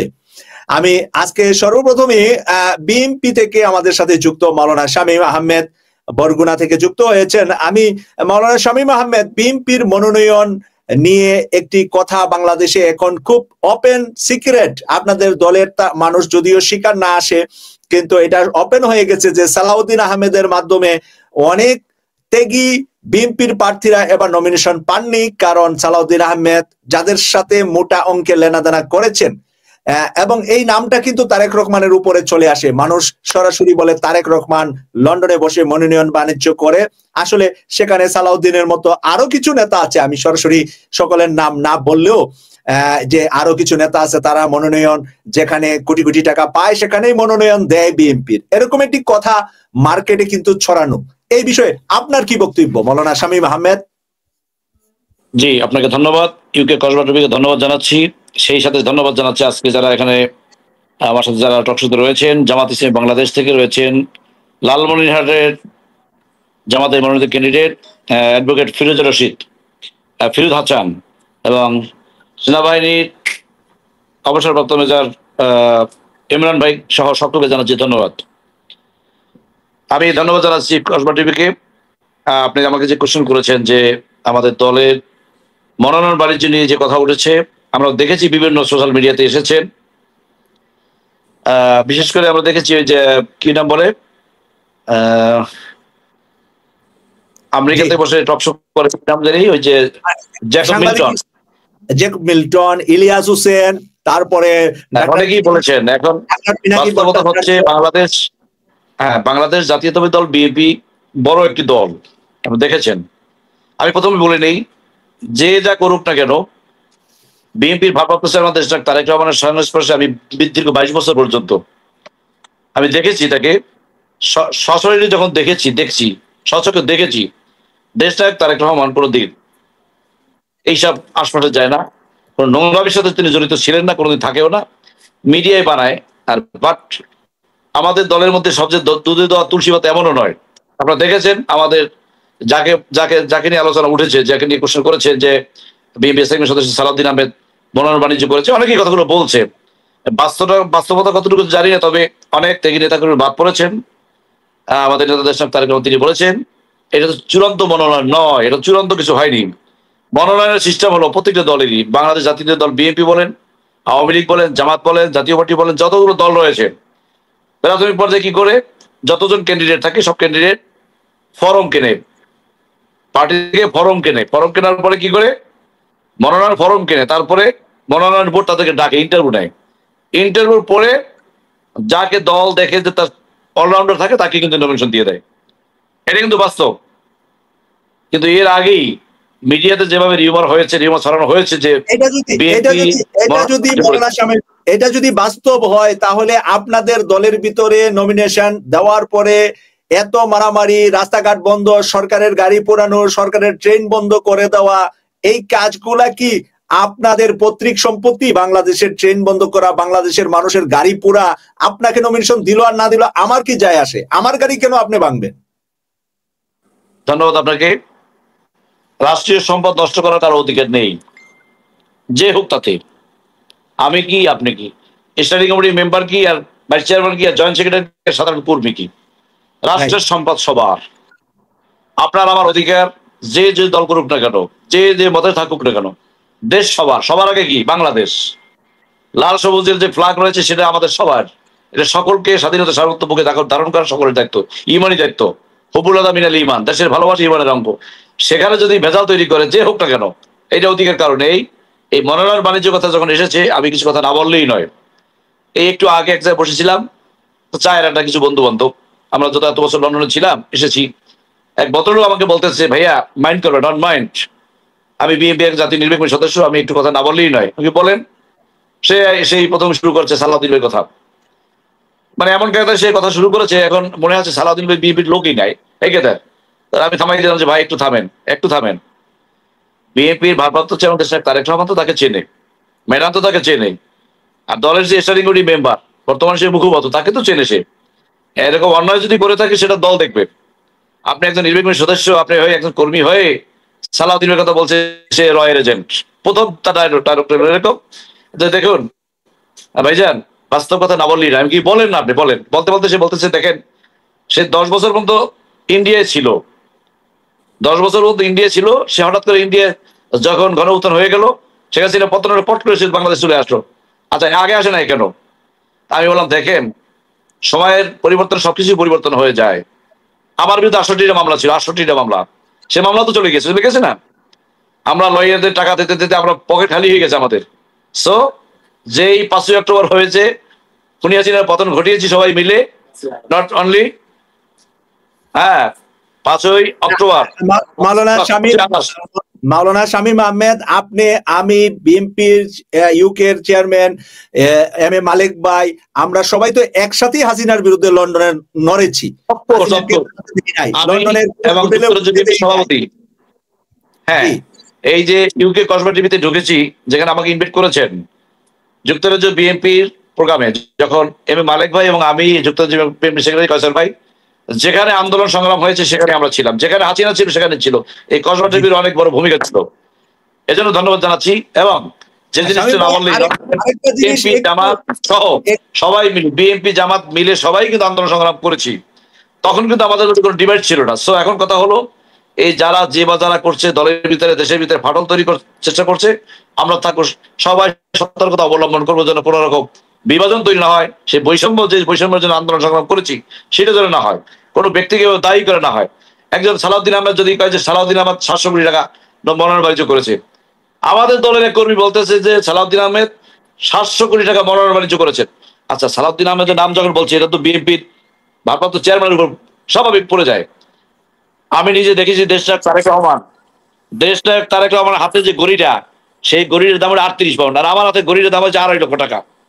আচ্ছা চিন্তা করে দেখুন, সে একজন প্রেসিডেন্টের ছেলে, একজন প্রধানমন্ত্রীর ছেলে, 3 বারের প্রধানমন্ত্রীর মা, নিজে একটা দলের চেয়ারপারসন, ভারপ্রাপ্ত চেয়ারম্যান, সে যদি চায় 2 কোটি 5 কোটি টাকা গড়ি পড়তে পারে না?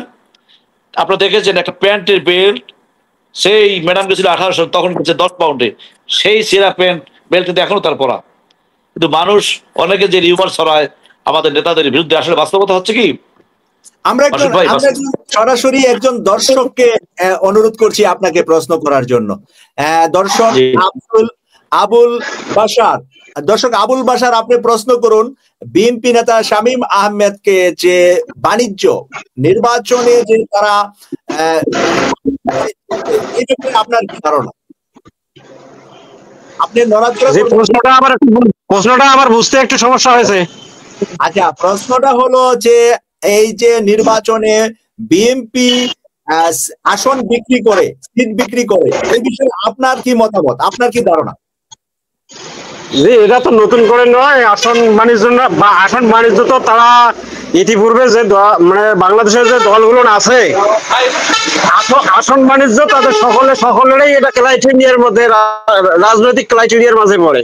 তাদের নীতিগত দিক থেকে এটাই আর কি আমি দেখে আসলাম, যেটা বিগত 53 বছরে ফ্যাসিস্ট হাসিনা সরকার বলেন আর বর্তমান দলেই বলেন, আসন বাণিজ্য তাদের না হলে তাদের পকেট ভারী হয় না আর কি।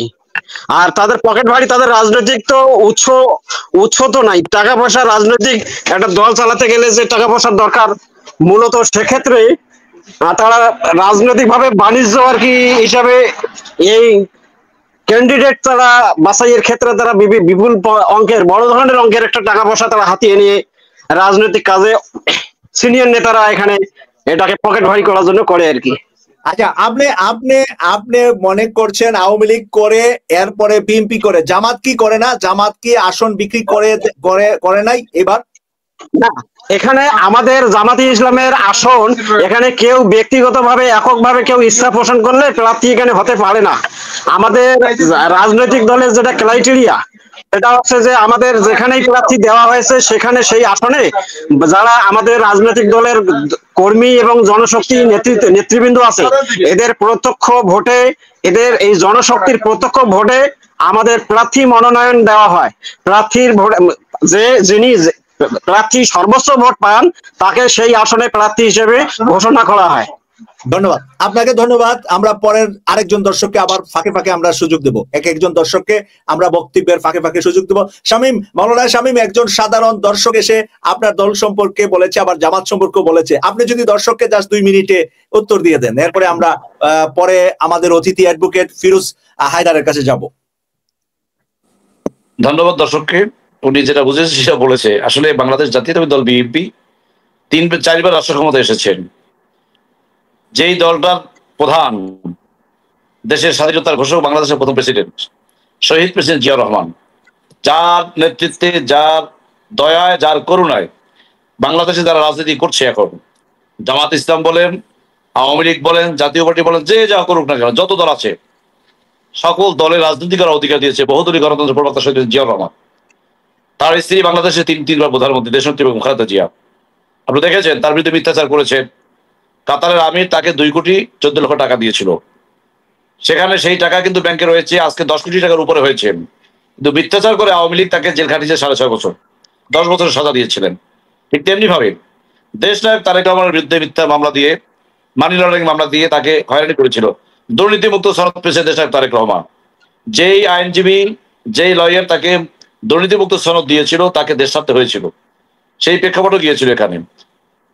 সেম এখন যে নির্বাচনী ব্যবস্থা, নির্বাচনী হালচাল, নির্বাচনী হাবভাব শুরু হয়েছে, তখনই দেখতে পেয়েছেন আপনারা বাংলাদেশে বর্তমান যে প্রেক্ষাপট রয়েছেন, আওয়ামী লীগ নেই মাঠে। নির্বাচন করার জন্য রয়েছে কয়টি দল রয়েছে?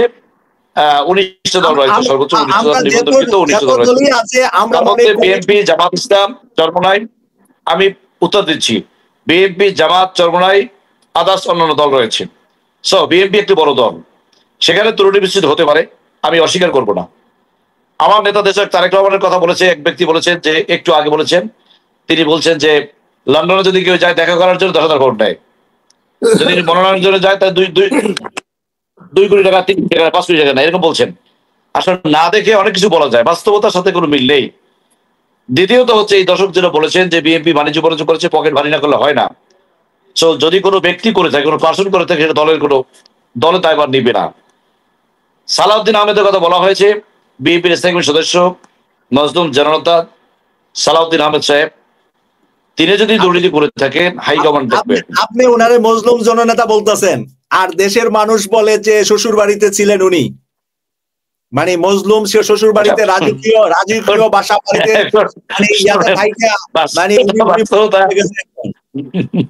মজলুম যদি আপনি মজলুম, বাস্তবতা তো বাস্তবতা, আমাদের বলতে হবে। আপনাকে আমরা বলতে পারি মজলুম, আমি তো মজলুম ছিলাম, আমি 68টা মামলা ছিল, আমার সামনেই আপনি মজলুম ছিলেন, কিন্তু সালাউদ্দিন আহমেদ মজলুম ছিলেন না। আমি আসবো আবার মৌলানা শামীম আপনার কাছে আসবো, আমরা একটু বাকি অতিথিদের কাছে যাই, তারপরে আবার আসবো আপনার কাছে। আমি অ্যাডভোকেট ফিরোজ হায়দার লালু, বাংলাদেশ জামাত ইসলামী থেকে লালমনিরহাট 2 আসন থেকে প্রার্থী, আর এতক্ষণ কথা বলেছেন মাওলানা শামীম আহমেদ, বাংলাদেশ জাতীয়তাবাদী দল বিএনপির বরগুনা 2 আসন থেকে প্রার্থী। আমরা এখন একটু ফিরোজ হায়দার লাবলুর কাছে যাচ্ছি। অ্যাডভোকেট ফিরোজ হায়দার লাবলু, মানুষ বলে তাকে জামাত যতগুলা দাবি চেয়েছে এই ইউনূসের কাছে একটা দাবিও পায় নাই। পিআর চেয়েছে, পিআর পায় নাই, সংস্কার চেয়েছে, সংস্কার পায় নাই। জামাত নাকি ইউনিয়ন উপজেলা নির্বাচন আগে চেয়েছে, সেটাও পায় নাই। তার মানে জামাত না পায়া বারবার ব্যর্থ হচ্ছে, দলীয় কোনো কিছু আদায় করতে পারেন নাই। এই কথার জবাব আপনি কি দিবেন অ্যাডভোকেট ফিরোজ হায়দার লাবলু? ধন্যবাদ আপনাকে। আসসালামু আলাইকুম রহমতুল্লাহ। আমার সহ-আলোচক বৃন্দকে ধন্যবাদ, দর্শক শ্রোতাকে আবারও ধন্যবাদ জানাচ্ছি। আপনি যে বিষয়টা এনেছেন যে জামাত ইসলামী 5 দফা সহ যে দাবি করেছে, জামাতের এই দাবিগুলো জামাতের নিজস্ব দলের কোনো দাবি না, দলীয় ভাবে উপস্থাপন করা হলেও এগুলো বাংলাদেশের মানুষের দাবি। আপনি জানেন জুলাই বিপ্লব 2024-এ যে সাধিত হয়েছিল, জুলাই যোদ্ধাদের আকাঙ্ক্ষা, জুলাই শহীদের আকাঙ্ক্ষা এবং এদেশের মানুষের আকাঙ্ক্ষা, আপনার জুলাই সনদ বাস্তবায়ন এবং এই জুলাই সনদের আইনি ভিত্তি, গণভোট আর পিআর এর যে বিষয়টি এসেছে, এটিও এখন বাংলাদেশের মানুষের আকাঙ্ক্ষার জায়গায় তৈরি হয়েছে। এই কারণে যে বাংলাদেশের যে নির্বাচনী সিস্টেম, এই সিস্টেম থেকে বের হয়ে আসার জন্য এই যে মনোনয়ন বাণিজ্যের কথা আপনি আলোচনা করলেন, এই মনোনয়ন বাণিজ্য তখনই হতো না যখন পিআর সিস্টেম এই দেশে চালু থাকতো। এবং জামায়াত ইসলামী যে 5 দফা দাবি দিয়েছে, ফ্যাসিস্ট আওয়ামী লীগ সহ, ফ্যাসিস্ট আওয়ামী লীগের 214 দল সহ জাতীয় পার্টি যারা এই দেশে এই আওয়ামী লীগকে ফ্যাসিস্ট হতে সহযোগিতা করেছে, তাদের রাজনীতি নিষিদ্ধ, এগুলো জামাত ইসলামের নিজস্ব কোনো দাবি না। এখন আদায়ের বিষয়টা তো সরকার, এটি জনগণের দাবি যদি না মেনে নেয়, তাহলে জনগণ সাথে নিয়ে জামাত ইসলামী, ইতিমধ্যে আপনি দেখেছেন যে শুধু জামাত ইসলামী না, এখন ইসলামী সমমনা এবং দেশপ্রেমিক 8টি দল যুগপত কর্মসূচি দেওয়া হচ্ছে এবং এই কর্মসূচির সঙ্গে সারা দেশে লাখো মানুষ একাত্মতা বোধ ঘোষণা করেছে।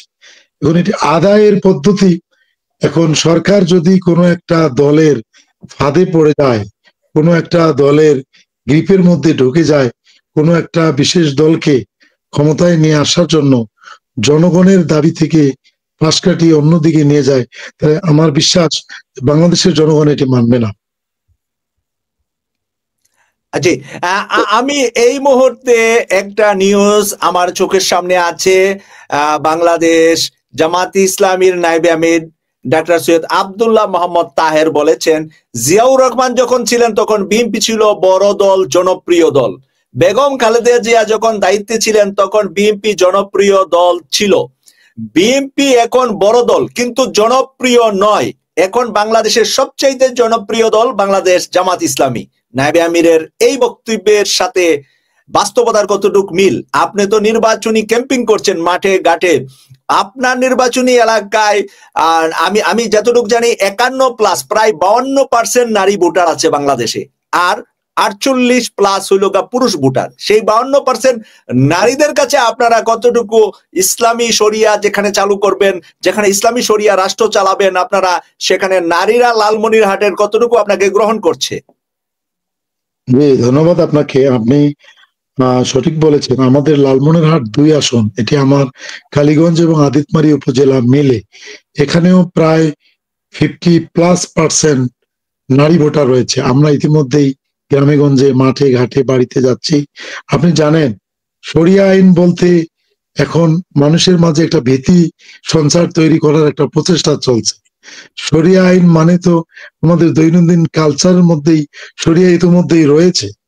আপনি জানেন আমাদের এই লালমনিরহাট জেলা, এই অঞ্চলটা দরিদ্র পীড়িত অঞ্চল। বাংলাদেশের সবচেয়ে কম রেমিটেন্স আহরণকারী জেলার নাম হলো লালমনিরহাট। আর আমার যে নির্বাচনী এরিয়া কালীগঞ্জ আদিতমারি, এখানেও হতদরিদ্র মানুষের সংখ্যা অনেক।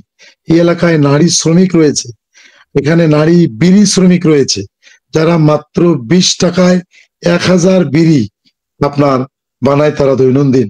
একটা মহিলা সকাল থেকে রাত পর্যন্ত আপনার 4000 বিড়ি তৈরি করে মাত্র 70 থেকে 80 টাকা ইনকাম করে। আজকে আমি একটা এলাকায় গিয়েছিলাম, মাঠে কাজ করতেছিল মহিলারা, ধান কাটতেছে আমাদের এই অঞ্চলে।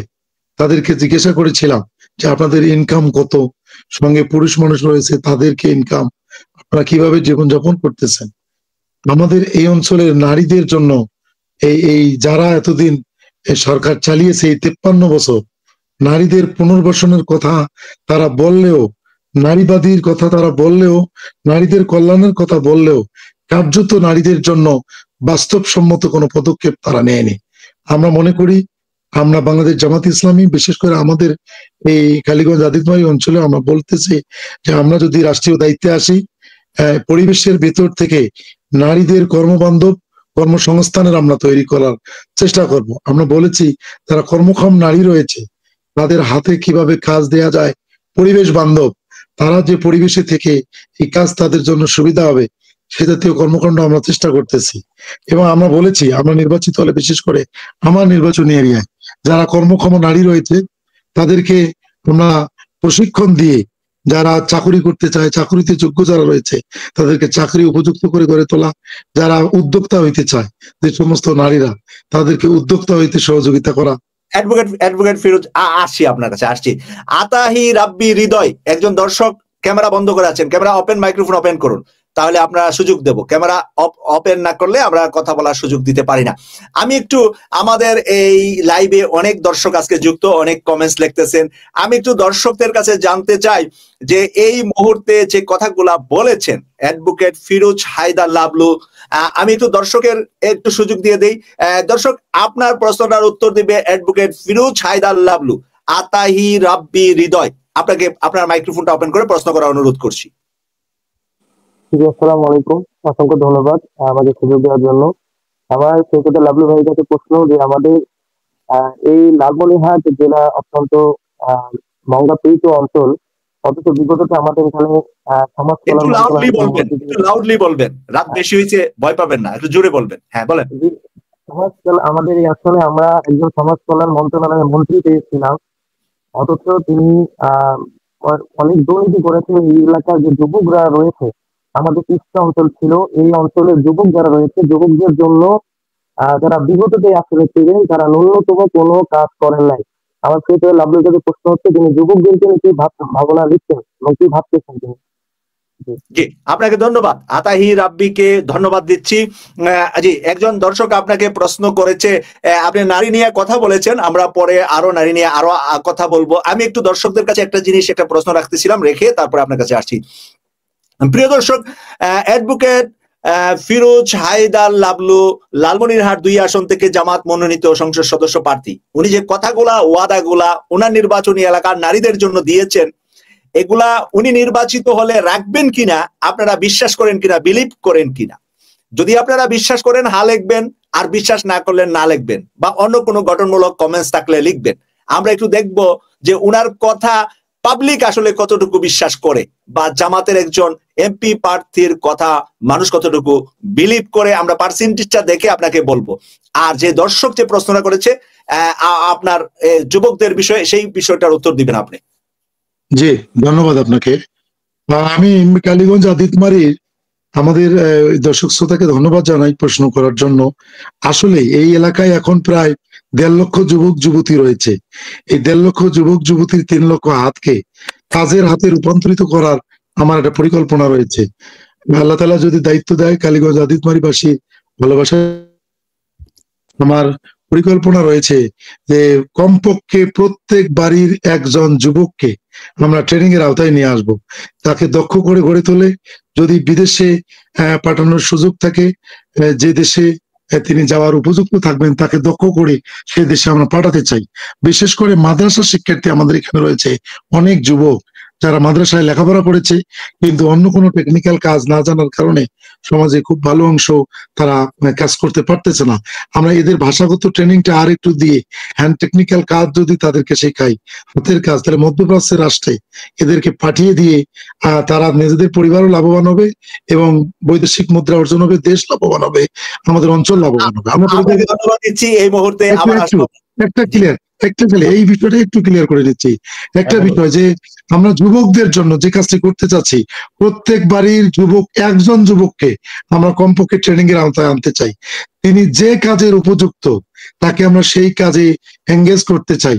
আর যার চাকরির সময় রয়েছে এখন পর্যন্ত, তাকে প্রয়োজনে আমরা আইডিয়াল হোম করে, তাকে পড়াশোনার পরিবেশ তৈরি করে, প্রতিযোগিতামূলক চাকরিতে যেন সে অংশগ্রহণ করে কর্মক্ষেত্র তৈরি করতে পারে।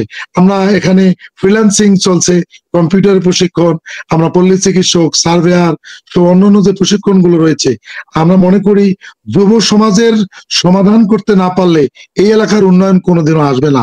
এই জাতীয় পরিকল্পনাগুলো আমার রয়েছে। আল্লাহ যদি দায়িত্ব দেয়, প্রত্যেক বাড়ির কমপক্ষে একজন যুবককে ট্রেনিং দিয়ে আমরা কাজের আওতায় নিয়ে আসবো, হাতে কাজ দেওয়ার চেষ্টা করবো ইনশাল্লাহ। জি, ধন্যবাদ আপনাকে। যারা প্রশ্ন করে ফেলেছেন তারা আমাদের এই লিঙ্কটা থেকে আউট হয়ে যাবেন, আর যারা করেন নাই, নতুন জয়েন করছেন, তারা থাকবেন, তারা যাবেন না। লিঙ্কটা থেকে আউট হয়ে ইউটিউবে গিয়ে আপনারা বাকি অনুষ্ঠানটা দেখবেন। আমি একটু, আমাদের সাথে একজন বোন যুক্ত হয়েছে, নুরু জান্নাত, নুরি জান্নাত না আপু পুরো নামটা? জি, আসসালামু আলাইকুম। ওয়ালাইকুম সালাম। আজকের এই অনুষ্ঠানে আছে বাংলাদেশ জাতীয়তাবাদী দল বিএনপি থেকে বরগুনা 2 আসনের মনোনীত প্রার্থী মাওলানা শামীম আহমেদ। আমাদের সাথে যুক্ত আছেন অ্যাডভোকেট ফিরোজ হায়দার লাবলু লালমনিরহাট 2 আসন থেকে জামাত মনোনীত প্রার্থী। আমাদের সাথে আছেন সেনাবাহিনীর একজন অবসরপ্রাপ্ত মেজর ইমরান, রাজনৈতিক বিশ্লেষক। আপনার প্রশ্নটা সরাসরি আপনি যেই তিনজনের একজন করতে পারেন। জি আপু, আপনি কাকে প্রশ্ন করতে চান আপনি করুন। আমি শ্রদ্ধা লাভলু ভাইকে একটু প্রশ্ন করতে চাই। আমি লালমনিরহাট কালীগঞ্জ থানা থেকে বলতেছি। আমার নাম নুরা জান্নাত। উদ্ভিদ বিজ্ঞান বিভাগ থেকে অনার্স কমপ্লিট করেছি 2022 সালে। ভাইয়ের কাছে আমার একটা প্রশ্ন থাকবে যে বিশ্ববিদ্যালয়ে উচ্চশিক্ষা শেষে চাকরি প্রার্থীদের জন্য ইন্টার্নশিপ এবং প্রশিক্ষণের সুযোগ সৃষ্টি, এ বিষয়ে ভাইয়ের নির্বাচনী ইশতেহারে কি কোনো বিশেষ বরাদ্দ আছে? জি, আবার একটু আপু প্রশ্নটা করুন, আপনার একটু নেটটা মনে হয় মাঝখানে ইয়ে করছিল। জি আবার আপনি একটু, আমিও কম বুঝেছি প্রশ্নটা। আচ্ছা ঠিক আছে। বিশ্ববিদ্যালয় বা উচ্চশিক্ষা শেষে চাকরি প্রার্থীদের জন্য ইন্টার্নশিপ এবং প্রশিক্ষণের সুযোগ সৃষ্টিতে ভাইয়ের ভূমিকা কি হবে? এ বিষয়ে ভাইয়ের নির্বাচনী ইশতেহারে কোনো বরাদ্দ আছে কিনা? অসংখ্য ধন্যবাদ আপু আপনার প্রশ্নটা করার জন্য। আমার মনে হয় একটু ছোট্ট করে অ্যাডভোকেট ফিরোজ হায়দার লাভলু আপনি উত্তরটা দিয়ে দিবেন। আমাদের আরো আমি শেষ করতেছি। আমরা এই উচ্চশিক্ষায় শিক্ষিত যারা রয়েছেন, আমরা ইতিমধ্যে আমি বলেছি যে আমরা আমাদের পরিকল্পনার মধ্যে রয়েছে আগামী দিনে তাদেরকে চাকরি উপযুক্ত করে গড়ে তোলার জন্য আইডিয়াল হোম করে তাদেরকে আমরা বিশেষ প্রশিক্ষণের আওতায় নিয়ে আসব। তারা দেশে অথবা বিদেশে চাকরি উপযুক্ত করে গড়ে তোলার জন্য তাদেরকে আমরা প্রয়োজনীয় সাপোর্ট দেবো ইনশাল্লাহ। এটি আমার নির্বাচনী ইশতেহারে থাকবে। আমার মনে হয় আপুর জন্য আরো একটা গুড নিউজ আছে, সেটা হলো বাংলাদেশ জামাত ইসলামের আমির ডাক্তার শফিকুর রহমান যে কথাটা বলেছেন নারীরা মায়ের জাতি, এবং আমেরিকাতে উনি নিউ ইয়র্কে কথাটা বলার পরে আবার আমেরিকারই আরেকটা স্টেটে উনাকে এই বিষয়ে প্রশ্ন করা হয়েছিল, তখন উনি নারীদের যে মর্যাদা সেই মর্যাদা নিয়ে উনি বিশ্লেষণ করে বলেছেন যে একজন নারী মা হয়, একজন নারী তার শিশু বাচ্চাকে বড় করেন। তো এই যে নারীর সাথে যে আমার মায়ের সাথে যে আমার সম্পর্ক, অন্তত কয়েক বছর বয়স পর্যন্ত আমার সার্বিক দায়িত্ব আমার মা পালন করেছে, যেটা আমার বাবার পক্ষে সম্ভব নয়, বা আমি তো আমার বাবার পেটে জন্ম নেইনি। বা উনি সরাসরি এরকম পুরুষদেরকে জিজ্ঞাসা করেছিলেন যে আপনাদের পেটে কি একজন বাচ্চা জন্ম নেওয়া সম্ভব? বলেন না, সম্ভব না। তাহলে নারীদেরকে 5 ঘন্টা কাজ, বেতন পাবে 8 ঘন্টার, পুরুষের সমান তাদের সব ধরনের স্যালারি সব থাকবে। উনি ব্যঙ্গে বলেছেন, এই ভিডিওটা আবার আজকে আমি নতুন করে আরেকটা ভিডিওতে ওনার বিশ্লেষণটা দেখলাম, বাংলাদেশে গিয়ে করেছেন সেটার মধ্যে বলেছেন যে 8 ঘন্টা যেই কোম্পানিতে, যে ফ্যাক্টরিতে, যেই জায়গায় চাকরি করে সেখান থেকে 5 ঘন্টারই স্যালারি দিবেন, আর 3 ঘন্টার ভর্তুকি স্যালারিটা সরকার দিতে বাধ্য। মানে বাংলাদেশ জামাত ইসলামী যদি সরকার গঠন করে তাহলে সে 5 ঘন্টা কাজ করবে, যেই বেসরকারি কোম্পানিগুলা তো তারা দিতে চাবে না, নারী নিতে চাবে না, যে আমি 5 ঘন্টা কাজ করে 8 ঘন্টার পয়সা দেবো, তাহলে নারী আমি নেব না। কিন্তু তিনি 5 ঘন্টারই বেতন দিবেন আর বাকি 3 ঘন্টার বেতন সরকার দিবেন। এই কথাটা যে বলেছেন, আমি জাস্ট আপুকে বলি, আপু আপনি কি বিশ্বাস করেন জামাতের আমির এই কাজটা প্র্যাকটিক্যালি করতে পারবে? ইনশাল্লাহ পজিটিভলি এখন তো দেখা যাচ্ছে যে জামাতের আমির খুব ভালোভাবেই কাজ করতেছে। আর যতগুলো দল আপাতত আছে এখন আওয়ামী লীগ দেওয়ার পর, সবার মধ্যে তো জামাতের কার্যক্রম অনেক ভালো দেখা যাচ্ছে। আশা করা যায় যে উনি ওনার কথা রাখবেন। এই বিশ্বাস আপনি করেন? জি। আপনার মতো আরো যারা শিক্ষিতা তরুণীরা যাদের সাথে আপনাদের সবসময় আছে না, যে বিভিন্ন প্রোগ্রামে বিভিন্ন জায়গায় লেখাপড়া করতে বা বিভিন্ন আচার অনুষ্ঠানে সামাজিক কিছু কার্যকলাপে দেখা হয়, তারাও কি এই কথাটা বিশ্বাস করেন? জনগণের কাছে তো সাধারণত সব পজিটিভই দেখা যাচ্ছে, সবার মুখে তো জামাত ইসলামের পজিটিভ দিকগুলোই ফুটে উঠতেছে। জি, তার মানে এটা আপনারা জনগণের কাছে এই কথাটা এইভাবে মানে চালু হচ্ছে বা এইভাবে চালু আছে যে জামাত যা বলছে তা করবে, এই বিশ্বাস করে জনগণ? জি করে। জি আপু, আপনাকে অসংখ্য ধন্যবাদ আমাদের সাথে যুক্ত হয়ে আজকে কথা বলার জন্য। আপনাকে কৃতজ্ঞতা যে আমরা আবারও বিভিন্ন অনুষ্ঠানে, প্রতিদিনই রাত 11টার অনুষ্ঠানে আমরা দর্শকদেরকে কথা বলার সুযোগ দিই। আপনিও পরবর্তীতে অন্য কোনো প্রশ্ন থাকলে অন্য কোনো অনুষ্ঠানে যুক্ত হবেন ইনশাআল্লাহ। আপনাকে ধন্যবাদ দিয়ে বিদায় দিচ্ছি। আমি আবার অনুরোধ করছি, যারা প্রশ্ন করে ফেলেছেন তারা এই লিঙ্কে থাকবেন না। প্রশ্ন যাদের করা হয়ে গিয়েছে এখান থেকে আউট হয়ে ইউটিউবে গিয়ে বাকি অনুষ্ঠানটা দেখবেন। আপনার পরিবর্তে অন্য আরেকজন এখানে ঢুকতে পারবে। একজনকে 2 বার প্রশ্ন করার সুযোগ আমরা একই অনুষ্ঠানে দেই না। একই অনুষ্ঠানে একবারই আবার কালকে আবার অন্যদিন প্রশ্ন করার সুযোগ পাবেন। আমি মেজর ইমরানের কাছে এখন যাচ্ছি। মেজর ইমরান, এই যে এখানে মাওলানা শামীম বাংলাদেশ জাতীয়তাবাদী দল বিএনপি থেকে, আপনার দক্ষিণ অঞ্চল কিন্তু মাওলানা শামীম, আপনিও দক্ষিণ অঞ্চলের মানুষ, তো মাওলানা শামীম বরগুনা 2 আসন থেকে বিএনপির মনোনীত প্রার্থী এখানে আছেন। লালমনিরহাট থেকে অ্যাডভোকেট ফিরোজ হায়দার লাবলু জামাত মনোনীত প্রার্থী। এরপরে বেশ কয়েকজন দর্শক এবং আমাদের একজন বোন এসেও অনেক কথা বলেছেন। এই জায়গা থেকে আগামীর বাংলাদেশটা একজন সেনা অফিসার হিসেবে এবং 24-এরও মুক্তিযোদ্ধা, আপনি আমাদের সাথে আপনি 24-এর আন্দোলন সংগ্রামে অনলাইনে এবং প্র্যাকটিক্যালও ঢাকাতে আপনি কাজ করেছেন, আপনার পরিবার আপনার সন্তানরাও মাঠে নেমেছিল।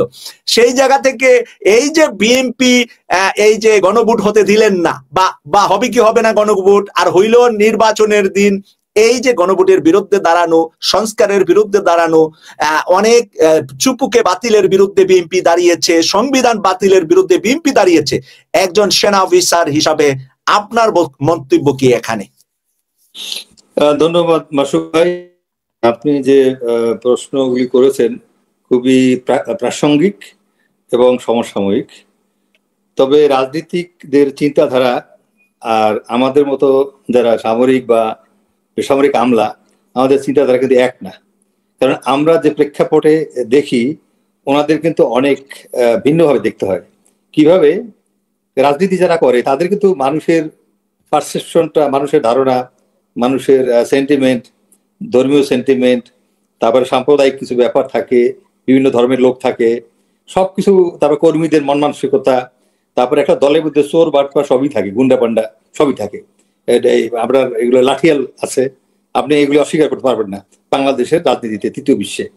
এখন আমি যেটা বলবো সেটা হলো, বাংলাদেশে এবারে যে আমরা আন্দোলনের যেটা জুলাই আগস্টের যেটা আমাদের চিন্তা চেতনা, বা যে চেতনায় আমরা স্বৈরাচারকে উৎখাত করলাম এবং তাকে দেশ থেকে বিতাড়িত করলাম, এবং তার যেটা আসল ঠিকানা, যেটার প্রতি তার মনের আকুতি ভারত, কারণ মনে প্রাণে তারা হলো ভারতীয়, অ্যাকচুয়ালি অখণ্ড ভারতীয় বিশ্বাসী।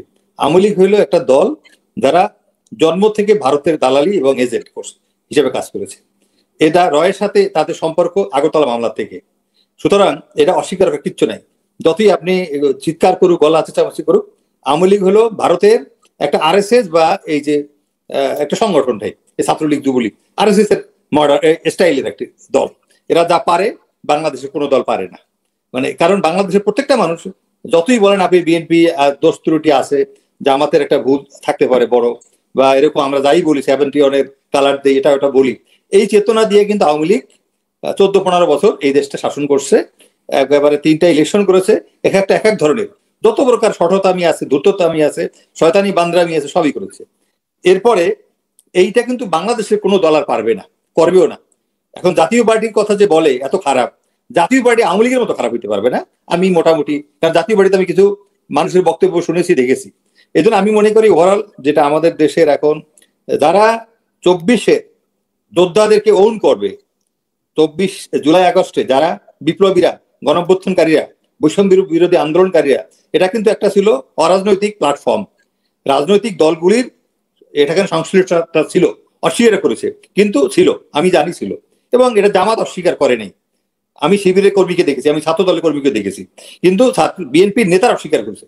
যেমন মির্জা ফখরুল অস্বীকার করেছে, ওনারা এটার সাথে নাই, বাট নৈতিক সমর্থন আছে, বা বলছে আমরা বিভিন্ন কারণে, যেটা বলে স্ট্র্যাটেজিক পয়েন্টে আমরা এটা বলেছি।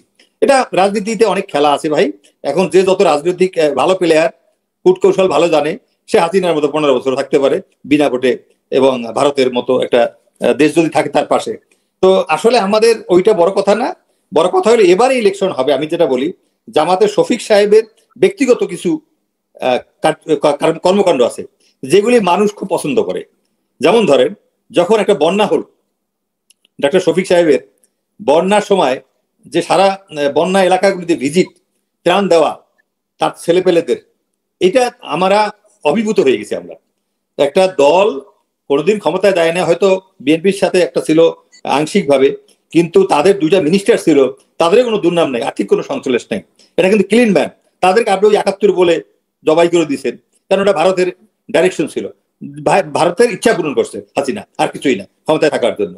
তো এখন আমাদের কথা হলো যারা ডক্টর শফিক সাহেব, তারপরে আমি আরো ওনার অনেক এত কর্মকাণ্ড আমি দেখেছি। আমরা তো ধরেন মিডিয়াতে কিছুটা কথাবার্তা বলি, কিন্তু কোনো বড় দলের বাংলাদেশে জামাতের মতো এত দান খয়রাত বা এত সামাজিক কর্মকাণ্ড, মানুষের উপকার করা, জনগণের পাশে গিয়ে দাঁড়ানো, এটা একটা বিশাল ইম্প্যাক্ট তৈরি করছে। এবং শফিক সাহেবের কথাবার্তা খুবই ম্যাচিওর্ড, উনি যখন কথা বলে খুব মেপে কথা বলে, দ্যাট ইজ অ্যানাদার কোয়ালিটি। তো এখন জামাতের ওই বলে, বিএনপির লোকজন বলে, যারা নেতারা, যে 1, 2, 3 সবই নাকি দাসত্ব থেকে আসছে।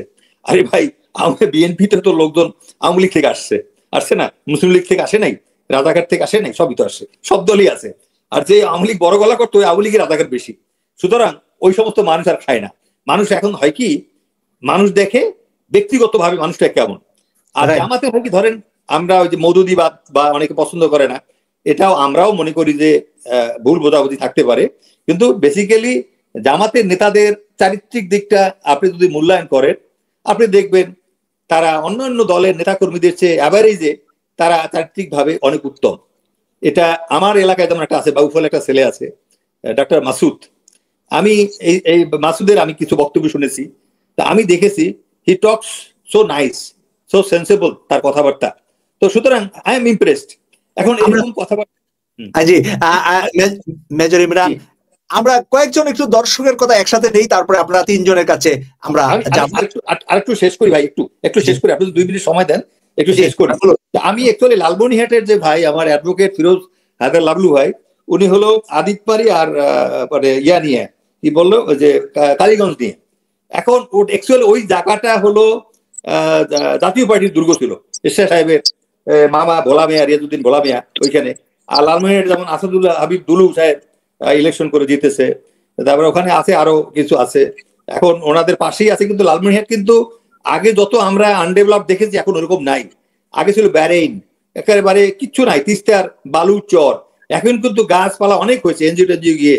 এবং আমি ওখানে রিলিফ ডিউটি, আমি নিজে রিলিফ দিতে গিয়েছিলাম লালমনিরহাটে। আমি নিজে থাকা অবস্থায় সেনাবাহিনী না, বিডিআর তো আমি ওখানে সিও ছিলাম। আমার ওই চিনি আসাদুল্লাহ হাবিব দুলু টুলু চিনি, আমি ওখানে সিও বিডিআর ছিলাম 15 আইটেলের। ওখানে স্মাগলিং আসলে ওইরকম হয় না, যেটা হয় সামান্য। মানুষ বললো না, ওই যে ভাই বললো, মানুষের জমি জিরাত না, উনি ওই কথাটাই বলেন। অ্যাকচুয়ালি আপনার কাছে আসবো আবার। হ্যাঁ, আমরা একটু লাইভের কয়েকজন দর্শক অপেক্ষা করছে, আপনার কাছে ফিনিশ করব, এসে আপনার মাধ্যমে ফিনিশ করব। দর্শকদের জন্য 2 মিনিট করে সময়, 2 মিনিটের ভিতরে আপনাদের প্রশ্নগুলো করে যাবেন। এরপরে আমরা 3 জন অতিথির মাধ্যমে অনুষ্ঠান শেষ করব। জি, সর্বপ্রথমে আকিমুল ইসলাম, আপনার প্রশ্নটি করুন। আকিমুল ইসলাম, জি আপনি প্রশ্ন করুন। সবাইকে এখানে আমি দেখতে পাচ্ছি বরগুনা 2 আসনে মাওলানা শামীম আহমেদ ভাই আছেন, উনি ওলামা দলের কেন্দ্রীয় সদস্য। ওনার কাছে আমার যেটা প্রশ্ন, সেটি হলো যে আমরা বিগত সময়ে দেখেছি যে আপনাদের মহাসচিব মির্জা ফখরুল ইসলাম আলমগীর বলেছেন যে বিএনপি কোনোভাবেই শরিয়া আইনে বিশ্বাসী করে না। পক্ষান্তরে এদিক দিয়ে আপনাদের সালাউদ্দিন আহমেদ সাহেব বলেছেন যে বিএনপি মদিনার ইসলাম চায়।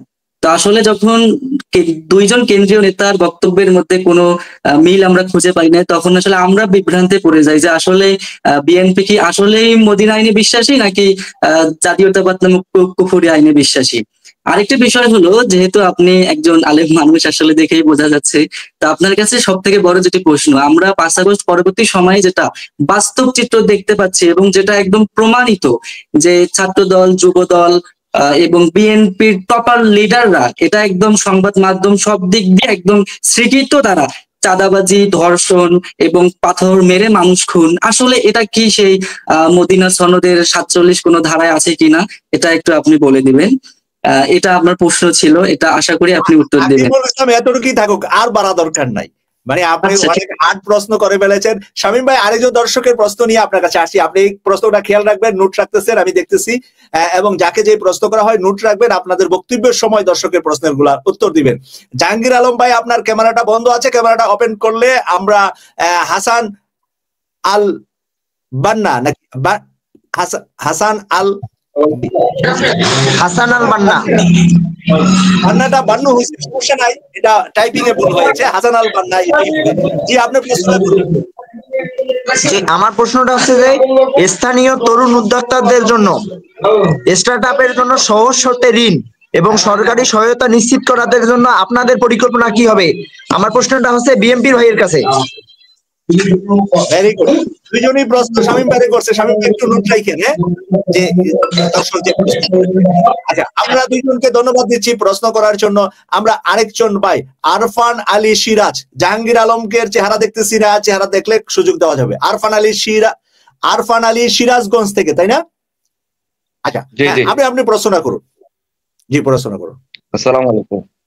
আমার প্রশ্ন হচ্ছে প্রথম হচ্ছে শামীম আহমেদ ভাই কাছে, সেটা হচ্ছে জুলাই সনদের ভিত্তিতে গণভোটে হা এবং না ভোটে বিএনপির অবস্থান কার পক্ষে হবে, আর পক্ষে হবে না এর পক্ষে হবে? আর দ্বিতীয় কথা হচ্ছে দ্বিতীয় প্রশ্ন হচ্ছে অ্যাডভোকেট ফেরোজ হায়দার লাবলু ভাইয়ের কাছে। তো জামাত বাংলাদেশের ওয়েলফেয়ার রাজনীতিতে সেরা, এটা সবাই জানে।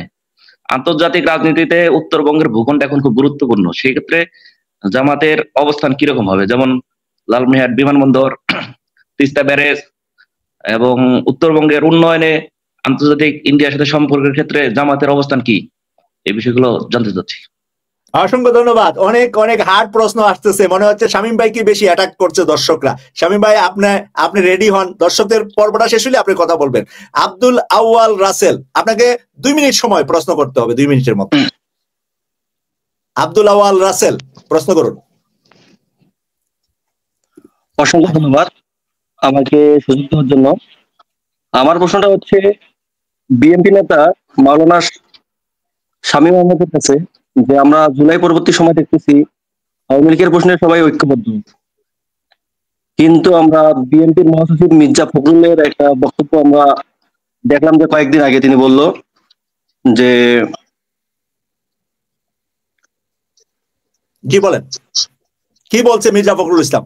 আমরা কয়েকদিন আগে দেখলাম যে তিনি বলছে এক বক্তৃতায়, তিনি এক বক্তৃতায় বলেছে যে আমরা 14 দলের যে প্রশ্ন সেখানে সকল দল ঐক্যবদ্ধ, কিন্তু বিএনপির মহাসচিব মির্জা ফখরুল ইসলাম আলমগীর বলেছে যে তারা জাতীয় পার্টি সহ যে 14 দল ছিল তাদের নির্বাচনে অংশগ্রহণ চায়, জাতীয় সংসদ নির্বাচনে। তাহলে আমার প্রশ্নটা হচ্ছে যে তারা কি আবার নতুন করে আওয়ামী লীগকে পুনর্বাসন করার চেষ্টা করতেছে কিনা? আর 2 থেকে 3 দিন আগে আবার মির্জা ফখরুল ইসলাম আলমগীর বলেছে যে আওয়ামী লীগের সমস্ত মামলা তুলে নেবে। তাহলে কি আমরা ধরে নিব যে তারা আওয়ামী লীগকে পুনর্বাসন করতেছে? জি আপনাকে ধন্যবাদ, ধন্যবাদ, সুন্দর প্রশ্ন। আমিও শুনেছি ওনার নিজের নির্বাচনী এলাকায় গিয়ে এই কথা বলেছে। জি জাহাঙ্গীর আলম ভাই, আপনাকে প্রশ্ন করার অনুরোধ করছি। আসসালামু আলাইকুম, ধন্যবাদ কসবা টিভিকে সুযোগ দেওয়ার জন্য। আমার প্রশ্ন প্রথমে সংশোধনী দিচ্ছি। আমাদের যেহেতু ওলামা দলের কেন্দ্রীয় সদস্য মাওলানা শামীম আহমেদ ভাই আছেন, উনি একটি কথা বলেছেন আসলে হাদিস প্রসঙ্গে, হুব্বুল ওয়াতান মিনাল ঈমান, এটা বলে আসলে এটা হাদিস কিনা উনি একটু আবার জাস্টিফাই করবেন। আমার জানার মধ্যে এটি হাদিস না, যেহেতু উনি ওলামা দলের একজন বড় ধরনের পোস্ট হোল্ড করেন, এই বিষয়টি খেয়াল রাখবেন। দ্বিতীয় বিষয় হচ্ছে আমি প্রশ্ন রাখতে চাই, ওনারা যে আধুনিক শরিয়া আমাদের মদিনার ইসলামের কথা বলছেন, আমরা দেখেছি বিএনপির বিভিন্ন নেতৃবৃন্দ তারা মিছিল বের করছেন, সামনে ঢাকঢোল পিটাচ্ছেন, মাথায় দাড়ি টুপি পরে তারা নাচানাচি করতেছেন। আসলে এটি কি মদিনার ইসলাম? এটা আমার প্রশ্ন। এবং আমাদের মেজর ইমরান ভাইয়ের কাছে প্রশ্ন রাখতে চাই, তিনি বলেছেন যে আওয়ামী লীগের মতো জাতীয় পার্টি হবে না। ভাই আপনার মনে হয় একটু সংশোধনী নেওয়া দরকার, কারণ আওয়ামী লীগকে এতদিন সাপোর্ট দিয়ে আসছে জাতীয় পার্টি, যে অন্যায় করে এবং যেটাতে সাপোর্ট করে উভয় কিন্তু সমান। আমি ভাইয়ের কাছে এই বিষয়টি একটু জানতে চাই। এবং উনি মেজর হিসাবে আগামীর দেশপ্রেমিক যে সেনাবাহিনী আছে, যারা জাতির নেতৃত্বে ক্লান্তি লগ্নে বিভিন্ন সময় দিচ্ছেন, এখনো দিচ্ছেন, সেই ক্ষেত্রে ওনার এই সেনাবাহিনীর প্রতি আগামী নির্বাচন নতুন বাংলাদেশ গড়ার ক্ষেত্রে তাদের ভূমিকা কি হওয়া দরকার, ওনার আহ্বানটা আমি জানতে চাই। ধন্যবাদ। অসংখ্য ধন্যবাদ। আপনারা বাকি অংশটা ইউটিউবে দেখেন, আপনাদের সকলের উত্তর দিবেন, আজকের অতিথিরা সকলের উত্তর দিবেন এই প্রত্যাশা আমি করি। আমি একটু আমি আরেকজন ভাইকে, মনোয়ার হুসাইন, আপনি কি কথা বলবেন? মনোয়ার হুসাইন, আপনার মশারি দেখা যাচ্ছে না ল্যাপটপ দেখা যাচ্ছে? একটু আপনি সামনে আসেন। হ্যাঁ জি প্রশ্ন করুন। আসসালামু আলাইকুম। আমি একটু পরে, আমি এখন জয়েন করলাম তো একটু পরে আচ্ছা, আর প্রশ্ন সুযোগ নাই আজকে, অন্যদিন প্রশ্ন পর্ব শেষ, এখন অতিথিদের পর্ব। মাওলানা শামীম আপনাকে অ্যাটাক করেছে সর্বশেষ মনে হয় 4-5 জন দর্শক। এই দর্শকদের উত্তরগুলো দিলেই আপনার মনে হয় অনেক সময় লাগবে, সেজন্য যেটা ইম্পর্টেন্ট ডাবল যেটা প্রশ্ন হয়েছে এটা করার দরকার নাই, মানে নাম নিয়ে উত্তর দেওয়া লাগবে না, জাস্ট আপনি উত্তরগুলো একটু দিয়ে যাবেন। ধন্যবাদ ছোট ভাই আকিবকে। তিনি বলেছেন মদিনার ইসলাম চাচ্ছে সালাউদ্দিন আহমেদ, শরিয়া আইন চাচ্ছে না মির্জা ফখরুল। আমাদের মাননীয় মহাসচিব যে বক্তব্য দিয়েছেন এটা ব্যক্তিগত, তার পার্সোনালি, এটা আমাদের দলীয় কোনো ফোরামের কোনো আলোচনা নয়। সে একটি জায়গায় বলছেন, আধা ঘন্টা পরে আমাদের দলের সিনিয়র যুগ্ম মহাসচিব অ্যাডভোকেট রুহুল কবির রিজভী প্রতিবাদ সংবাদ সম্মেলন করেছেন এবং বলেছেন যেটা তার ব্যক্তিগত, এবং মহাসচিব নিজেও বলেছেন যেটা আমি মুক্তি ফষ্টি বলেছি, রং হয়েছে সরি বলেছেন। শরিয়ার বিরুদ্ধে তার মানে ভিতরে লালন করেন সেটাই, কিন্তু মুশফসকি ভিতরের সত্য কথাটা বলে ফেলেন।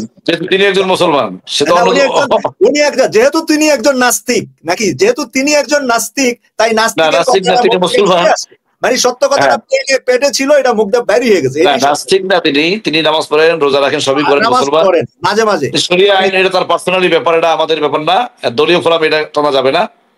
যেহেতু সে বলেছেন বয়স্ক মানুষ বলেছেন, এই জন্য সে ছড়িয়ে ফিল করেছেন, বলেছেন জাতির সামনে বলেছেন।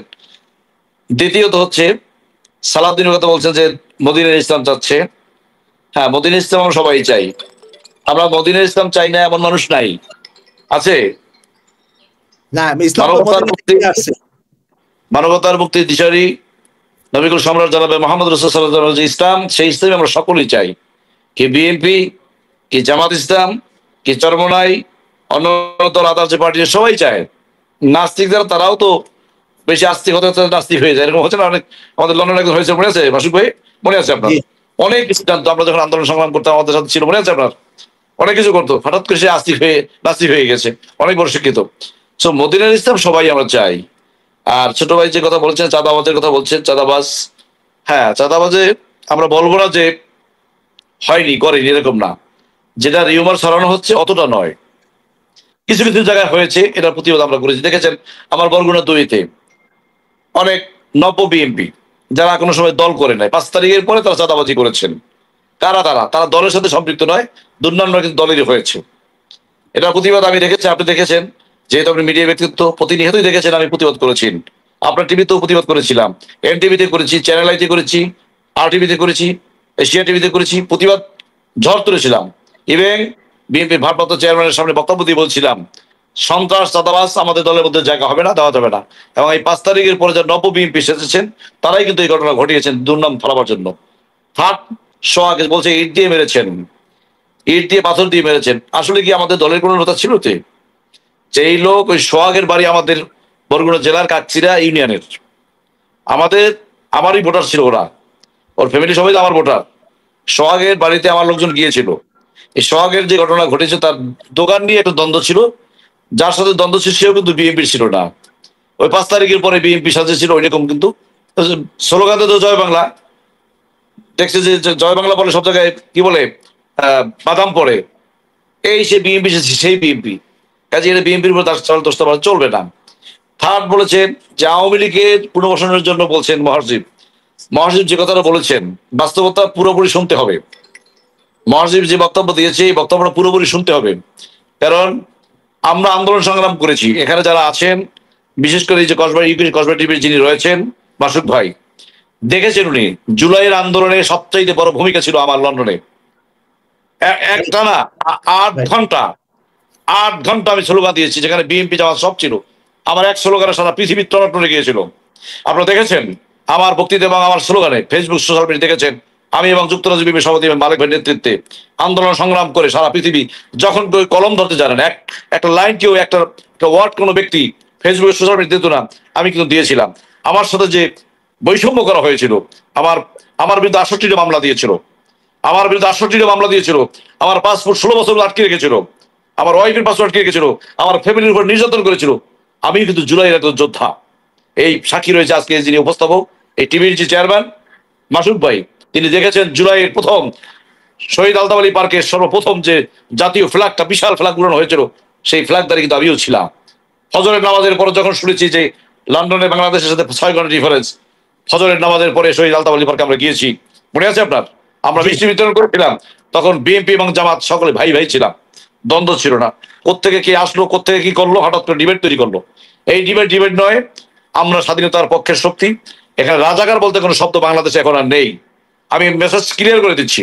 একটু আগে বলেছেন যে লালমনিরহাটের জামাতের যে ক্যান্ডিডেট, তাকে আমি ধন্যবাদ জানাই। আমার বয়স কত? আমার বয়স 48-39 বছর বয়স আমার, 48-49 হবে, এর বেশি নয়। কিন্তু আমি তো স্বাধীনতা দেখিনি, আমি মুক্তিযোদ্ধার সন্তান। এখন আমি পাঞ্জাবি পরার পরে আমাকে কেউ রাজাকার বলে, এটা তো রাজাকার হবে। রাজাকার কারে বলে? রাজাকার কারা সেই শব্দই জানে না যারা, তারাই রাজাকার সম্বোধন করে। আমাদের দেখেছি কদিন আগে আমাদের যুবদলের একটা ছেলে রাজাকার বলে স্লোগান দিয়েছিল, আমি নিজেই ফেসবুক স্ট্যাটাস দিয়েছি, দেখেছেন আপনি? দেখেছেন মনে হয়। আমার এক স্ট্যাটাসে 4,500 শেয়ার হয়েছিল, প্রায় 15 লক্ষ হয়েছে ফলোয়ার, 15 লক্ষ ফলোয়ার হয়েছে। রাজাকার শব্দ এইসব দানাই ফেলেই আমরা চাই না। এরা গেছে 1971 গেছে, যারা গেছে তারা যারা ছিল এখন আর নেই। বিএনপি বলেন, জামাত বলেন, আদার্স পার্টি যারা রয়েছে তাদের মধ্যে রাজাকার সংখ্যা খুব কম। শহীদ সালাউদ্দিন কাদের চৌধুরী তিনি কি রাজাকার ছিলেন? আল্লামা সাইদি কি রাজাকার ছিলেন? যারা বলছে তারাই রাজাকার উত্তরসূরি ছিলেন। কাজে আমি এই চ্যাপ্টারে যেতে চাই না। থার্ডলি, জুলাইয়ের কথা বলেছেন যে ভাই, আমি তাকে আবারও বলছি যে জুলাইয়ের যোদ্ধা আমরা সবাই। এটা কিন্তু আমাদের নেতা দেশ তারেক রহমান তিনি বলেছিলেন, এই যারা কয়েকজনকে জুলাইয়ের খলনায়ক বলা হয়েছে অমুক সমুক এই সেই, তাদের সাথে তাদের পাশে আমি লিডারের কাছে থাকা সত্ত্বেও দেখেছি লিডার ফোন দিয়ে সার্জিদ আলম হাসনাতকে, এই যে নাহিদকে বলেছেন কিভাবে কি চলতে হবে, এই বিপি টুলকে বলেছেন। আমরাও নিজেরা লন্ডন কলেজ থেকে, লন্ডনিয়াম কলেজ, জুনায়েদ ভাই কলেজ থেকে, আমার মনে আছে মাসুক ভাই, এই বিপি টুলকে আমরা যে হেল্প করেছি, এই গণ অধিকার পরিষদের এই সমন্বয়কদের, আমরা যে লন্ডনে একটা পাউন্ড সমান 163 টাকা, এরকম করে আমরা লক্ষ কোটি টাকা দিয়ে তাদের পাশে দাঁড়িয়েছি। এখন কোনো ব্যক্তির একক কোনো ক্রেডিট নয়, এখানে বাংলাদেশ জামাত ইসলাম, বাংলাদেশ জাতীয় দল বিএনপি সহ সকল দলের, আওয়ামী লীগ এবং জাতীয় পার্টি ছাড়া সবাই সহযোগিতা ছিল। সবাই কারণেই এই ফ্যাসিস্ট হাসিনার পতন হয়েছে, এটা অস্বীকার করার কোনো কারণ নাই। আর এক বোন বলেছে একটু আগে, সেটা আমি লিখে রেখেছি, জামাত ইসলামী সবকিছু সফলতা অর্জন করেছেন। আরে বোনকে আমি বলতে চাচ্ছি, বাংলাদেশ জাতীয়তাবাদী দল বিএনপি 4বার রাষ্ট্র ক্ষমতা এসেছেন। বাংলাদেশের সফল রাষ্ট্রপ্রধান ছিল শহীদ প্রেসিডেন্ট জিয়াউর রহমান, এটা আপনাকে মানতেই হবে। সফল প্রধানমন্ত্রী ছিল দেশনেত্রী বেগম খালেদা জিয়া, যার বাংলাদেশে এখন পর্যন্ত একটি বাড়ি নেই, থাকার জায়গা নেই। সফল রাষ্ট্রনায়ক হওয়ার জন্য প্রস্তুত হচ্ছেন দেশনায়ক তারেক রহমান। আমি যার সাথে থেকে যে দেখেছি চাঁদাবাজির স্থান তার কাছে হয়নি, কিন্তু যারা রিউমার ছড়িয়েছেন, হ্যাঁ আমরা অস্বীকার করবো না, চাঁদাবাজি করেছে। কারা করেছেন? 5 তারিখের পরে নব্য বিএনপি সেজেছেন, আওয়ামী লীগের দোসর ছিল।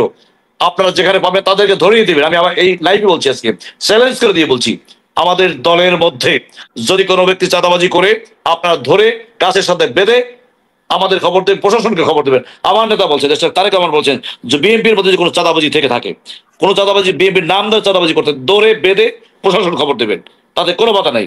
এবং দেখেছেন কয়েক হাজার নব্য বিএনপিকে বহিষ্কার করেছেন। কাজেই বিএনপির মধ্যে চাঁদাবাজের স্থান নেই, সন্ত্রাস দুর্নীতির স্থান নেই। যারা করছে তারা দলের সাথে সম্পৃক্ত নয়, দলকে ভালোবাসে না। মনোনয়ন মানে যারা চাঁদাবাজি করছে তারাও দলের ভালোবাসে, দল ক্ষতি করছে, দেশের ক্ষতি করছে। আমরাও তাদের বিচার চাই। ধন্যবাদ। আপনাকে একটা লাল সেলুট দিচ্ছি। আপনার মতো যদি সব বিএনপির নেতারা এই সুরে কথা বলতো, তাহলে বিএনপির মর্যাদা, বিএনপির স্থান 5ই অগস্টে যেমন ছিল আজকে তেমনই থাকতো। কিন্তু বিএনপির মর্যাদা নিয়ে যে কথাগুলা উঠছে, যে কারণগুলা দেখছি পারছি, যে কিছু কিছু লোকজন সুবিধা নেওয়ার জন্য যে কাজগুলা করে থাকে, মাওলানা শামীম ভাই আপনি নিজেও বুঝতে পারছেন যে বাংলাদেশের বিভিন্ন জায়গাতে যাহা রটে কিছু না কিছু ঘটে, যেখানে আপনাদের নামে চাঁদাবাজি, টেন্ডারবাজি, ওই যে একেবারে ব্যানগাড়ি, একেবারে ফুটপাতের ব্যবসায়ীর কাছ থেকে চাঁদা নেওয়ার ভিডিও গুলা যখন আমরা দেখি, তখন তো আমরা এগুলা অস্বীকার করতে পারি না। আমরা কামনা করি আপনার মতন ভালো লোকেরা বিএনপি থেকে নমিনেশন নিয়ে সংসদে যাবে, এবং ভালো লোক যারা যেই দল থেকেই প্রার্থী হবে তারা সংসদে যাবে, এই প্রত্যাশা করছি। অ্যাডভোকেট ফিরোজ হায়দার লাবলু আমাদের সাথে যুক্ত হয়েছেন লালমনিরহাট থেকে, লালমনিরহাট 2 আসন থেকে জামাত মনোনীত প্রার্থী। আমি ফিরোজ হায়দার লাবলুর কাছে দর্শকরা যে অনেক প্রশ্ন রেখে গিয়েছেন, কথা বলেছেন, সেখান থেকে ইম্পর্টেন্ট কথাগুলার জবাব দিয়ে আপনার ফিনিশিং বক্তব্যের জন্য অনুরোধ করছি। জি ধন্যবাদ আপনাকে। দর্শক আরফান আলী ভাই তিনি জানতে চেয়েছেন, লালমনিরহাট জেলাটা একটা সীমান্ত ঘেঁষা জেলা, এটা প্রায় 100 কিলোমিটারের উপর বর্ডার। আপনারা জানেন যে ভারতের সঙ্গে সম্পর্ক কেমন হবে সেটি তিনি জানতে চেয়েছেন। লালমনিরহাটের বিমানবন্দর কেন্দ্রিক জানতে চেয়েছেন। লালমনিরহাটের একটা সবচেয়ে বড় সমস্যা তিস্তা মহাপরিকল্পনা। তিস্তা নিয়ে স্বাধীনতার এই 53 বছর রাজনীতি হয়েছে, সকল সরকার তিস্তা নিয়ে রাজনীতি করেছে। তিস্তা পারের মানুষের জন্য, তিস্তার জন্য দৃশ্যত তেমন কোনো কাজই করতে পারেনি। তিস্তা পারের মানুষের জন্য একটা মরণ ফাঁদে রূপান্তরিত হয়েছে। এখন শুকনো মৌসুম চলে এসেছে, এখন অলরেডি তিস্তা পাড় ধুধু আকার ধারণ করেছে, মাইলের পর মাইল বালুচর হয়েছে। আবার বৃষ্টির সময় ইন্ডিয়ার দাদাবাবুরা কখন পানি ছেড়ে দিয়ে আমাদেরকে মেরে ফেলার পরিকল্পনা করে, যেটা আমরা প্রত্যেকবারই এটা ভুক্তভোগী। আমরা মনে করি লালমনিরহাটের সবচেয়ে গুরুত্বপূর্ণ বিষয় এখন তিস্তা মহাপরিকল্পনা বাস্তবায়ন। এটা লালমনিরহাটের 5টি উপজেলার সঙ্গেই কানেক্টিভিটি। আপনি যেহেতু তিস্তা নিয়ে এসেছেন, আমি তিস্তা নিয়ে অনেকগুলা নিউজ করেছি, অনেকগুলা পার্সোনাল আমার ভিডিও পোস্ট করেছি, যেখানে আমি আন্তর্জাতিক কিছু নিউজ নিয়ে কাজ করেছিলাম। তুরস্ক, চায়না, পাকিস্তান 3টা দেশই এখন আপনার এই লালমনিরহাট যে বিমান ঘাঁটিটি ছিল, যেটা দ্বিতীয় বিশ্বযুদ্ধের সময় বা পরিত্যক্ত বিমান ঘাঁটি যেটা, সেটার ভিতরে এখন আন্তর্জাতিক মহলের সবচাইতে দৃষ্টিভঙ্গি এখন লালমনিরহাট বিমান ঘাঁটি, এবং সেখানে আন্তর্জাতিক যুদ্ধ জাহাজ রাখার জন্য নতুন করে কাজ শুরু হয়েছে, এবং প্রায় লালমনিরহাটে 20টি যুদ্ধ বিমান থাকবে, যেগুলা হ্যাঙ্গার কিভাবে করবে সেটা দেখার জন্য গত সপ্তাহ আমাদের সেনাপ্রধান ওয়াকারুজ্জামান ভিজিট করে এসেছে লালমনিরহাট। সেই বিষয়ে আমরা আশাবাদী যে লালমনিরহাটের মাধ্যমে চিকেন নেককে আমরা শায়েস্তা করব, যেটা ভারতের চিকেন নেক কেটে দিলে, গলা কেটে দিলে ভারতের 7 সিস্টার আলাদা হয়ে যাবে। সেই জায়গা থেকে কিন্তু আপনি সংসদ সদস্য প্রার্থী, খুব জটিল এবং কঠিন জায়গা। সেই জটিল এবং কঠিন জায়গা ভারতের সাথে যখন আমাদের খুব মানে খারাপ অবস্থা যাচ্ছে, এবং ভারতের কারণেই যেহেতু আমরা 15.5 বছর আওয়ামী লীগের গোলাম নয়, ভারতের গোলাম ছিলাম, সেই গোলামি থেকে মুক্তি পাওয়ার জন্য লালমনিরহাটের জনগণ কতটুকু সাপোর্ট করবে আপনাকে এবং দেশের কল্যাণে, আপনি কতটুকু লালমনিরহাটের নারী পুরুষ আবাল বৃদ্ধা বনিতাকে পাবেন যদি ভারতের সাথে আমাদের কোনো দ্বন্দ্ব হয়? আপনি যদি একটু আমাদেরকে লালমনিরহাটের জনগণের, আপামর জনগণ, এটা বিএনপিও হতে পারে, জামাতও হতে পারে, কিন্তু সাধারণ মানুষ ভারত বিরোধিতা হিসাবে কতটুকু গড়ে উঠছে বলে মনে করছেন আপনি? ভারত প্রশ্নে সবাই এক। ভারত প্রশ্নে আপনি জানেন আমাদের এই সীমান্তে যখন ওই বিএসএফেরা আমাদের এলাকার সাধারণ মানুষকে গুলি করে কিংবা ধরে নিয়ে যাওয়ার চেষ্টা করে, তখন ওই বিজেপির পাশে, বিডিআর এর পাশে সাধারণ মানুষরাই সবচেয়ে বেশি দাঁড়িয়েছিল। আমি কথাটা শেষ করে নেই একটু। সেটি হলো যে ভারতের সঙ্গে সম্পর্কটা এই তিস্তা, এই বিমানবন্দর সহ চিকেন নেক, এই 3টে বিষয় অত্যন্ত গুরুত্বপূর্ণ। স্ট্র্যাটেজিক দিক থেকে, ভূ রাজনৈতিক দিক থেকে লালমনিরহাট একটা গুরুত্বপূর্ণ জায়গায়। আপনি ইতিমধ্যে জানেন যে লালমনিরহাটের পাশে, শিলিগুড়ির পাশেই ইতিমধ্যেই কিন্তু ইন্ডিয়া সেনাঘাঁটি তৈরি করে ফেলেছে। কিন্তু লালমনিরহাটের বিমানবন্দর কোনো অবস্থাতেই নতজানু পররাষ্ট্রনীতি হওয়ার কারণে কোনো অবস্থাতেই এই আসসালামু আলাইকুম। দেশ কিংবা দেশের বাইরে যে যেখান থেকে বসে ভিডিওটি দেখলেন সবাইকে অনেক অনেক ধন্যবাদ এবং ভালোবাসা জানাচ্ছি প্রিয় দর্শক। আশা করি পুরো ভিডিওটি দেখেছেন এবং বুঝতে পেরেছেন। কথা বললেন আমাদের সবার পরিচিত প্রিয় মুখ, অত্যন্ত সাহসী সাংবাদিক, সাহসী ব্যক্তিত্ব সাংবাদিক ইলিয়াস হোসেনের চ্যানেল বাংলা এডিশন এবং তার নিজস্ব যে পার্সোনাল চ্যানেল রয়েছে ইলিয়াস হোসেন, সেখানে অনুসন্ধানিকমূলক একটি ভিডিও পোস্ট করা হয়েছে, যেখানে আসিফ নজরুলের যত কুকীর্তি রয়েছে, যত অপকর্ম রয়েছে, আসিফ নজরুলকে চিনতে পেরেছেন। আশা করি তিনি আইন উপদেষ্টা বর্তমান রয়েছে, তাকে নিয়ে তার যত অপকর্ম, সে অপকর্ম এর আগেও তিনি বারবার সাবধান করেছে, বারবার সতর্ক করেছে বাংলার মানুষকে, এবং তার ভিডিওতে নিয়মিত তিনি বলে যাচ্ছে। আজকেও তিনি সেই বিষয়টি নিয়েই কথা বললেন। প্রিয়শক, আসিফ নজরুলকে নিয়ে সেই প্রথম থেকে ডক্টর কনক সরোয়ার, পিনাকি ভট্টাচার্য, সাংবাদিক ইলিয়াস হোসেন, তারা কথা বলছে, তার অপকর্ম তুলে ধরছে, এবং তিনি যে আওয়ামী লীগের লোক, ভারতের এজেন্ট, তারা বারবার বলার চেষ্টা করছে এবং বলছে, সাধারণ মানুষকে সাবধান করছে।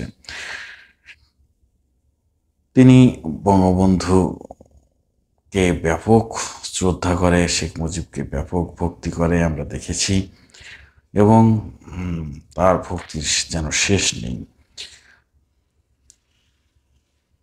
তিনি আবার এই মুহূর্তে যখন বিএনপি ক্ষমতায় আসবে বলে মনে হচ্ছে, তিনি তাদের সাথে রয়েছে এবং তাদের দালালি করছে, যাতে করে তার কোনো পরবর্তীতে সমস্যা না হয়। নানান অপকর্ম, নানান ভিন্ন রূপ তার আমরা দেখতে পেরেছি। দর্শক, আসিফ নজরুল এবং বর্তমান সরকারকে নিয়ে আপনাদের মূল্যবান মতামত কমেন্টে জানাবেন। সবাই ভালো থাকবেন, সুস্থ থাকবেন। ভিডিওটি শেষ করছি। আসসালামু আলাইকুম।